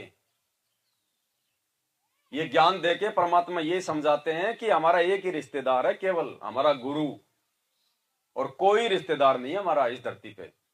बहुत सारों को तो मालूम भी पड़ गया होगा जब इस नाम और ज्ञान में आए, तब जब माँ बाप सास ससुर बेटा बेटी गांव रिश्तेदार सब उनके विरोध में, तो पता चल गया होगा अच्छे से कि कौन हमारा कौन पराया है। और जो ज्ञान से समझ जाए वो बहुत अच्छी बात है।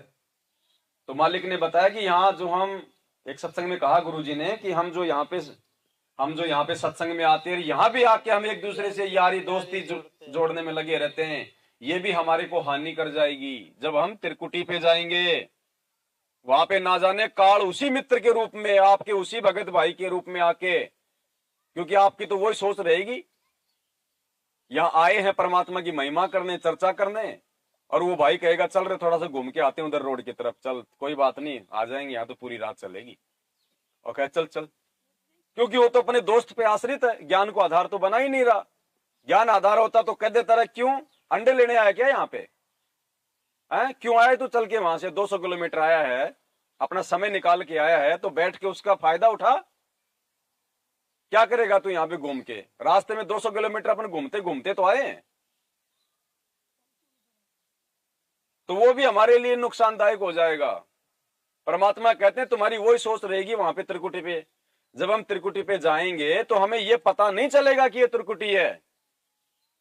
गुरुजी ने बताया कि तुम्हें ये लगेगा कि जैसे हम कोई सत्संग में जा रहे हैं, तुम समझ ही नहीं पाओगे। मान लो हम यहाँ पे इस गांव में आज ये त्रिकुटी है, ऐसा ही लगेगा। कहीं पे कोई सत्संग चल रहा है, कहीं पे कुछ हो रहा है, ऐसा ही मेला भरा वहां, हमें पता नहीं चलेगा कि हमारा शरीर छूट गया और हम त्रिकुटी पे पहुंच जाएंगे और हम सोचेंगे हम तो गुरुजी के सत्संग में बैठे हैं, अपने भाइयों से हम तो चर्चा कर रहे हैं। और उस समय यदि किसी दोस्त ने आके बोल दिया कि भगत जी तो पूरी रात चलेगी, अभी क्या दिक्कत है, चल अपन थोड़ा सा उधर चल के आते हैं, वहां पे एक दुकान है, चल उधर चल के आते हैं, थोड़ा कुछ खाते हैं, हाजमोला वगैरह, पेट ठीक नहीं हो रहा। और इतने में क्या पता वो सत्संग में या फिर सात संगति में कोई विशेष बातें निकल जाएं। अब तुमने कहां सुनी, क्या पता मालिक आके प्रकट होके अपना आशीर्वाद दे जाए, तुम तो हाजमोला खाने के चक्कर में रह गए, तो वो दोस्त तुम्हारे लिए वो काल साबित हो गया। तो गुरुजी कहते हैं ऐसे यहां यारी दोस्ती नहीं निभानी, जिस मकसद से आते हो उस मकसद पे ध्यान रखो, नहीं तो वो दोस्त तुम्हारा मित्र, तुम्हारा भगत भाई तुम्हारे लिए काल बन जाएगा, काल। तेरे को नहीं कह रहा भाई, तू कहीं नाराज हो जाए। तो कल कह रहा था ना भगत जी को, बोले उधर थोड़ा घूम के आते हैं, तो कहीं तू सोचे कि भगत जी मेरे लिए कह रहे हैं। नहीं होता कहाँ हो रहा था। वही व्यक्ति विचलित होगा जो गुरुदेव से प्यार नहीं करता, जो गुरुदेव पर पूर्ण आश्रित नहीं है। जैसे आप सत्संग में आते हो, यहाँ भी एक दूसरे से यारी जोड़न में लागे रहते हो, तो फिर वो भी आपको हानि कर जाए, क्योंकि काल वहां पर हो सकता है आपके किसी यहाँ बने हुए मित्र के रूप में खड़ा हो जाए और आप उसके साथ साथ उस दूसरे स्थान पर जा पहुंचो। इसलिए परमात्मा कहते गुरु को तजय बजय जो पाना ता बसवा को फोकट जाना। तो हर एक चीज का परमात्मा ने हमारे को खुल के सत्संगों में बताया हुआ है, समझाया हुआ है। हम उन चीजों को समझ पाते हैं या नहीं समझ पाते हैं, अब ये हमारे ऊपर निर्भर करेगा। और नहीं समझ पाए तभी परमात्मा ने सात संगतियों की दया बख्शी, हमारे ऊपर मेहर करके। तो भाई सात संगतियों में आते हैं, इतना समय और पैसा बर्बाद करते हैं, तो हमने इनका भरपूर फायदा उठाना है। दूसरे भक्तों को देख के बिल्कुल नहीं चलना। देखो हमारी किसी से कोई रिश्तेदारी नहीं है। अगर हम आपस में जुड़े हैं भाई बहन, तो हमें ना तो ये पता कि कौन तो कौन सी जाति का है, कौन कौन से धर्म का है, क्योंकि हमको भगवान ने इन चीजों से दूर कर दिया।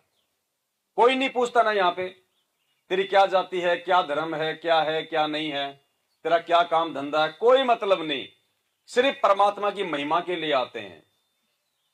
महिमा से ही हमें संबंधित हमारे को जो है वो रहना चाहिए हमारे को।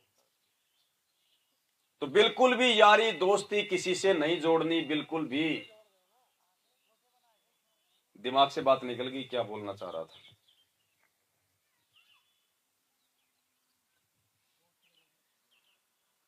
नहीं और ही था, निकल गई बस। अब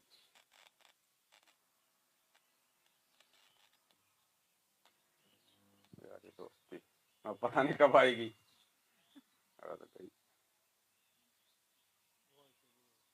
हाँ, हमारी किसी से कोई यारी दोस्ती नहीं है,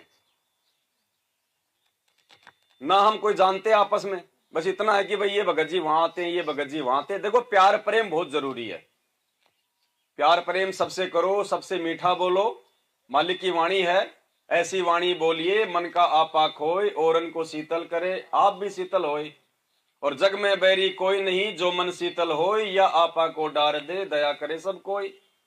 तो ये तो एक भगत के गुण हैं, सबको प्यार प्रेम से बोले। दो बात अगर हमारा भगत भाई फालतू बोल दे, कोई नया है ज्ञान नहीं समझ पा रहा और हमारे ऊपर वो क्रोध हो जाए कोई बात को लेके, तो हमने फिर भी उसकी बात का बुरा मन नहीं मानना, क्योंकि हम तो भगत है ना। वो अभी भगत नहीं बना, लेकिन हम तो भगत हैं, हमने तो भगत बनना है।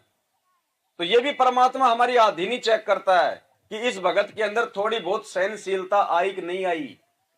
ये परीक्षा होती है, ये ऐसे ही नहीं हमारे साथ में कोई टकराता है। परमात्मा टकरवाता है जानबूझ के, हमारी परीक्षा लेने के लिए, हमारे अंदर के भाव चेक करने के लिए कि इसके अंदर आधीनी आई कि नहीं आई, समझदारी आई कि नहीं आई। तो जब भी ऐसी अगर कोई परिस्थिति कि बेवजह आपके साथ में कोई लड़ाई झगड़ा कोई आदमी करे, कोई छोटी छोटी बातों को लेके कोई गाली गलौज करे, या कोई भगत भाई आपसे नाराज हो जाए, तो तुरंत दिमाग में आ जाना चाहिए कि गुरुजी परीक्षा ले रहा है, विशेष नजर है गुरुजी की, ध्यान दे रहा है गुरुजी, अब क्या करना है। गुरुजी सामने बैठे हैं और उस समय यदि हमारे कोई थप्पड़ मार दे, कोई गाली काट दे, तो हम क्या करेंगे?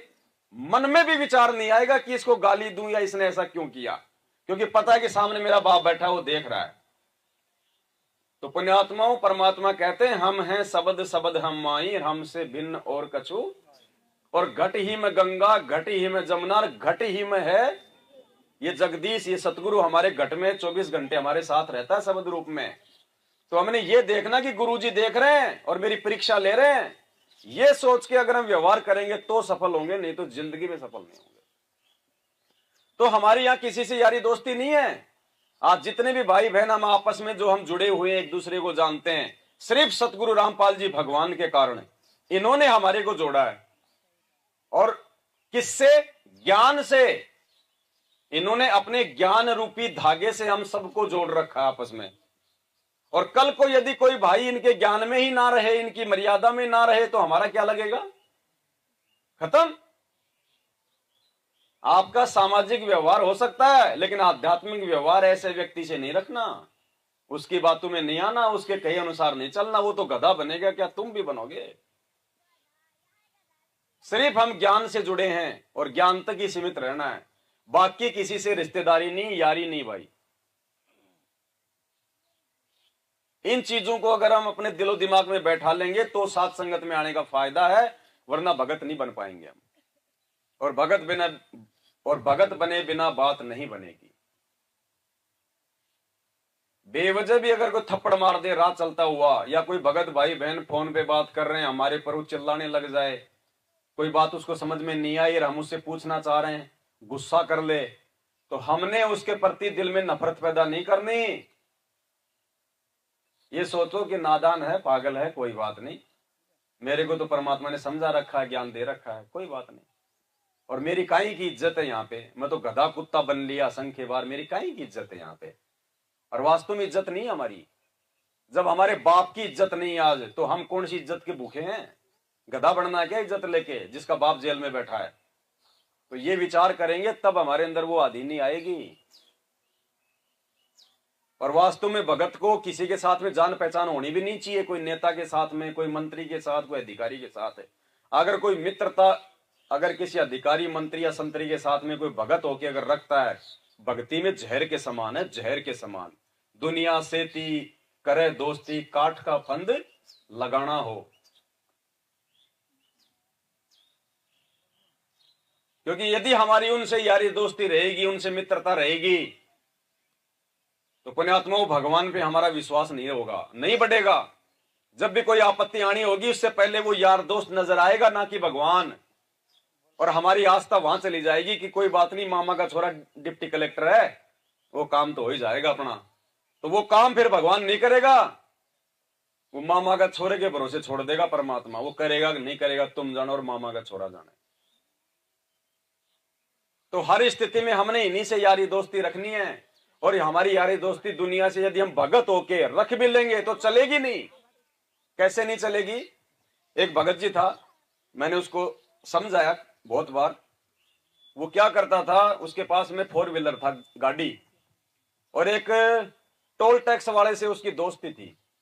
तो मैं एक दिन उसके साथ बैठ के उसकी गाड़ी में मैं जा रहा था, वो दिल्ली जा रहा था, मुझे भी कोई काम था, मैं भी बैठ गया। मैं चल भाई, बोले भगत जी चलो, बोले अपने साथ चलेंगे। मैं चलो, मालिक की चर्चा हो जाएगी।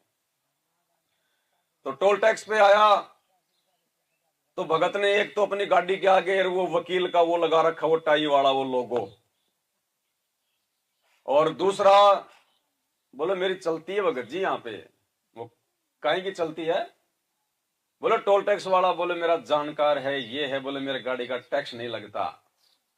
ठीक, अब उसने साइड में की गाड़ी और उससे बातचीत करी। उसका दोस्त वहीं खड़ा था वो, और बातचीत करके कैसे हो, सब ठीक है, ये है वो है, 2 मिनट बात करके और उसको बिना टोल टैक्स के उसकी गाड़ी निकाल दी।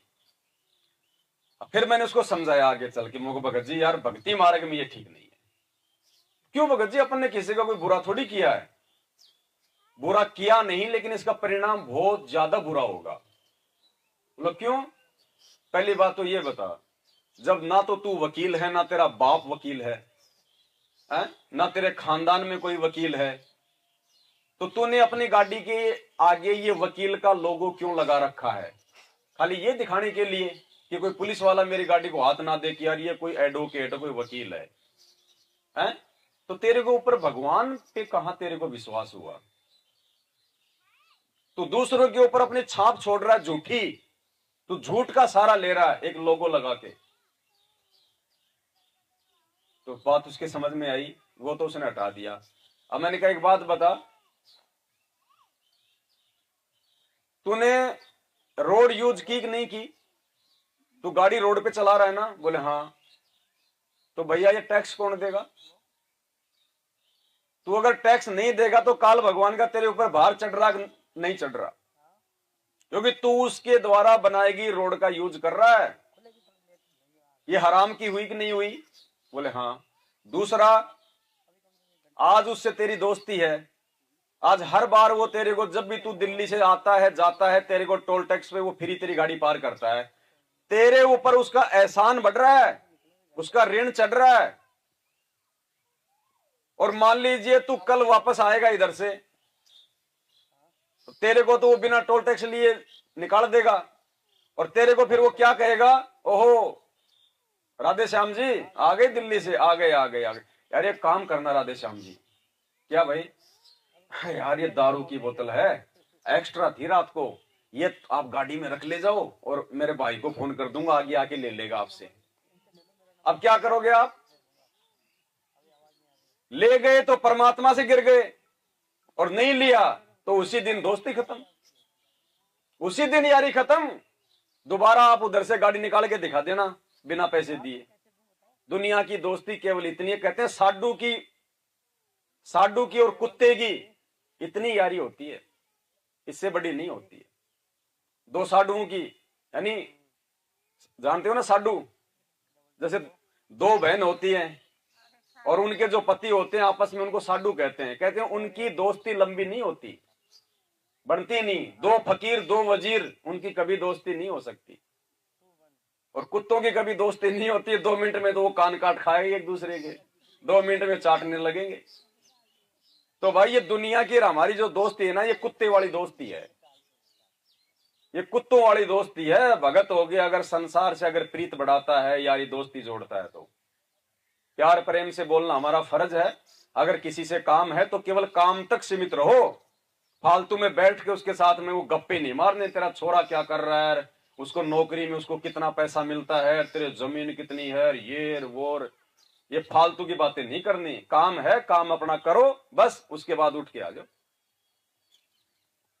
तब तो हम परमात्मा को प्यारे लगेंगे। क्योंकि परमात्मा ने खुद एक जीवन जी के दिखाया हमारे को। ये भगवान एक भगत का जीवन इसीलिए जीता है, हमें तैयार करने के लिए। भगवान होके ये भगत बनता है, हमें भगत बनाने के लिए। आप भाई बहन जब से संत रामपाल जी भगवान से जुड़े हो, जब से आप इनको देख रहे हो, आप इनकी क्रिया, इनकी करनी, इनकी कथनी, क्या इस भगवान को आपने कभी भी अपनी रिश्तेदारी में जाते हुए देखा है? इनके भी तो रिश्तेदारियां हैं, भाण हैं, भाई हैं, जीजा है, फूफा है, साले हैं, भाणजे हैं, गांव वाले हैं, समाज वाले हैं, रिश्तेदार हैं, सब है इनके काड़लोक के हिसाब से। क्या कभी आपने गुरुजी को अपनी भाण के घर पे भात भरते, पाटड़े पे चढ़ते देखा है? कोई छठी की रात में, कोई जन्मदिन में, कोई जन्म में, कोई मरण में, कोई मुंडन में, ब्याह में, शादी में, विवाह में, कोई पिकनिक पे कहीं जाते हुए देखा है गुरुजी को? कि भाई गुरुजी ने भाई 4 साल हो गई बरवाड़ा आश्रम से बाहर ही नहीं निकल रहे, चलो अब की बार तो मसूरी घूम के आते हैं। कभी जाते हुए देखा गुरुजी को सैर सपाटा करते हुए? क्यों भाई? अरे इनके ऊपर तो कोई नियम लागू नहीं है, इनके ऊपर तो कोई मर्यादा लागू नहीं है, क्योंकि मोक्ष हमें प्राप्त करना इनको थोड़ी करना है। इनका तो एक पैर पृथ्वी पे, एक पैर इनका सतलोक में। पूछूंगा क्षण एक में जन अपने के काज, ये तो एक क्षण में आता है, एक क्षण में जाता है। लेकिन क्यों ये बंधा हुआ है? भगवान होके भी हमें समझाने के लिए, हमें भगत बनाने के लिए। क्या आपने गुरुजी को कभी किसी के ऊपर कोई गुस्सा करते हुए, कोई क्रोध करते हुए, या गुरुजी को किसी ने 2 बातें बोल दी हो तो गुरुजी उस पर नाराज हो गए हो, देखा सुना कभी? खुद बताते हैं गुरुजी सत्संगों में कि मेरे साथ तो भगत ऐसे शुरू में ऐसे ऐसे ज्यादा वो खसा करते थे। बोले एक बुढ़ी आई और बोले दे ने, बोले जल्दी से वो दूसरा नाम, लेट हो रही है। तो गुरुजी बोले नाम लेना ही है कि बोले कोई वो कसोला मांगना ही है? एक को गुरुजी ने कहा भाई तेरा तो नामखंड हो गया। वो कोई बात बता रहा था गुरुजी को, बोले मैंने ऐसा किया वैसा किया, ज्ञान था नहीं। हाँ उसको सारनाम प्राप्त था उसको, तो पता नहीं बातें कर रहा था वो ऐसे। तो गुरुजी ने कहा तेरा तो नामखंड है। वो बोला न्यू क्यों कर हो गया, ऐसे कैसे नामखंड हो गया? अरे बोले नादान, बोले गुरुजी कह रहे हैं नामखंड है, उल्टा गुरुजी को कह रहा कि न्यू क्यों कर हो गया। तो शुरू में तो ऐसे थे। एक बहन के घर पे परमात्मा हरियाणा में जब गांव गांव में सत्संग करते थे, पाठ करते थे, तो गए। उसका पति था पुलिस में, क्वार्टरों में रहा करती थी, उसके ऊपर भूत प्रेत की बाधा थी। इतना दुखी परिवार था वो, कहते हैं कई बार तो अपने ऊपर मिट्टी का वो तेल डाल के आग लगाने को भी जो है वो तैयार हो गया था उसका आदमी, उसकी बीमारी से दुखी होके। इससे तो मैं मर जाऊं तो अच्छा है, नौकरी का 1 पैसा मेरे घर में नहीं बचता, ऊपर से जो है ये कर्जा और हो गया। तो मालिक की दया हुई, उस बहन ने नाम ले लिया, उसके जो है पति ने नाम ले लिया और बढ़िया ठीक हो गई। एक बार गुरुजी जहां पे उनके क्वार्टर थे, उसके बिल्कुल सामने किसी दूसरे भगत के घर पे वो पाठ करने गए थे। मतलब यूं दिखाई दे जैसे वो घर है अपनी यहाँ, और गुरुजी वहां पे सत्संग कर रहे हैं और वो वहां बैठी उस क्वार्टर में डाल के चेयर ऊपर बालकनी में। तो गुरुजी ने कहा रे वो सुनीता क्यों नहीं आई, उसको तो आ जाना चाहिए था, उसको तो परमात्मा ने इतनी बड़ी उस पर दया करी, दौड़ के आना चाहिए था उसको तो। अब उस बहन की जिसके घर पे सत्संग था, उन दोनों बहनों की अनबन हो गई कोई बात को लेके, उनमें कोई मनमुटाव चल रहा था, तो वो आई नहीं, इसलिए तो उसने कहा कि बेटी जाके तू बोल ले। बोले गुरुजी हमारी तो ऐसे ऐसे अनबन सी हो गई, ये बात है। बोले बेटा आप भगत हो, आपस में तुम भी अगर ये ज्ञान लेके अगर अनबन आपस में करोगे तो हम दुनिया को हम कहां से हम समझाएंगे। तो वो मान गई और वो गई उसको बुलाने। बोले तने, बोले गुरुजी बुलावे हैं। बोले गुरुजी यहां नहीं आ सकते। वो बोले गुरुजी यहां नहीं आ सकते क्या, अड़े को नहीं आ सके गुरुजी। तो गुरुजी ने तो ऐसे ऐसे भगतों का सामना किया है। तो ये किस पे नाराज हो, इसको पता है कि इनकी बुद्धि काल के हाथ में है, किस पे नाराज हूं। ये भगवान भी नाराज हो जाएगा तो फिर जीव का कहां से फिर ठिकाना। बहुत सारे एग्जाम्पल। एक बार गुरुजी ने कहा कि जब मैं जेल से आया था 2008 में करोथा कांड के मुकदमों से, तो आते भगत बोले जी सार नाम दे दो, सार नाम दे दो, सार नाम दे दो। तो गुरुजी बोले भाई अभी आए हैं, थोड़ा आराम करने दो, 10 15 20 दिन, फिर देंगे सार नाम। तो एक समय गुरुजी ने कहा भी जिन जिनको सार नाम चाहिए वो आ जाना। तो 485 भगत आए सार नाम लेने के लिए। अब गुरुजी ने 2-3 दिन लेट कर दिया कि भाई 2-3 दिन के बाद में दूंगा। तो 485 में आधे तो अपने घर पे भाग गए, बोले जी समय को नहीं, टाइम नहीं है, बोले इतना। आधे तो भाग गए, थोड़े बहुत बचे, उनको गुरुजी सार नाम देने लग गए।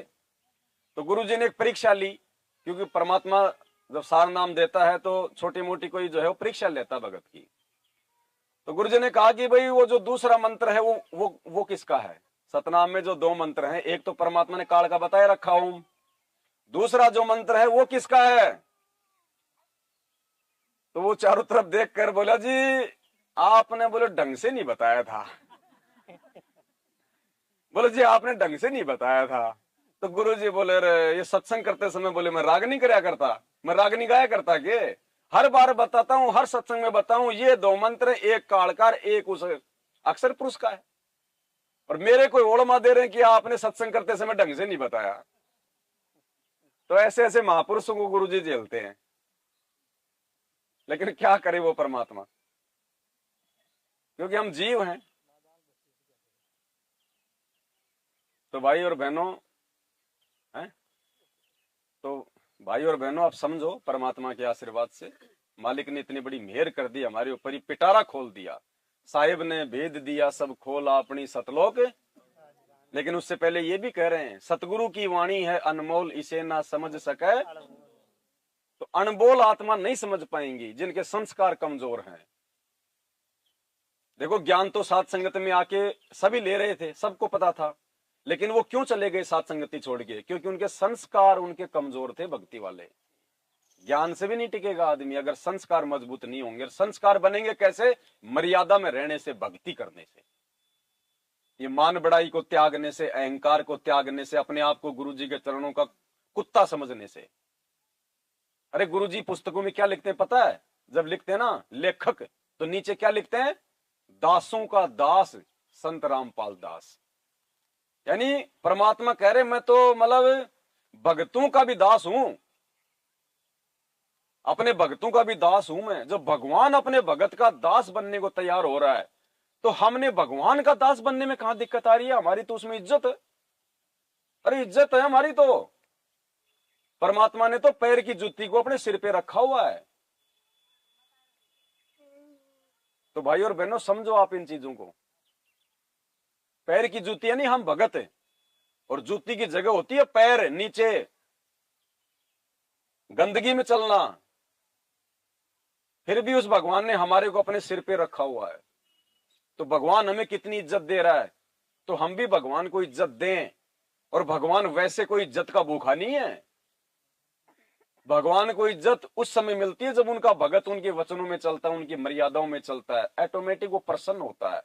वो सबसे बड़ी इज्जत है भगवान के लिए। तो दया परमपिता परमेश्वर की। मालिक कहते हैं सकल पदार्थ है जग माही, भाग बिना नर पावत नाही। तो जिसके भाग्य में होगा सतलोक इसी जन्म में, वही आत्मा अपने सतगुरुदेव जी के वचनों को और साथ संगति में आके फायदा उठाएगी। बाकी भाई और कोई तरीका, कोई चारा नहीं है।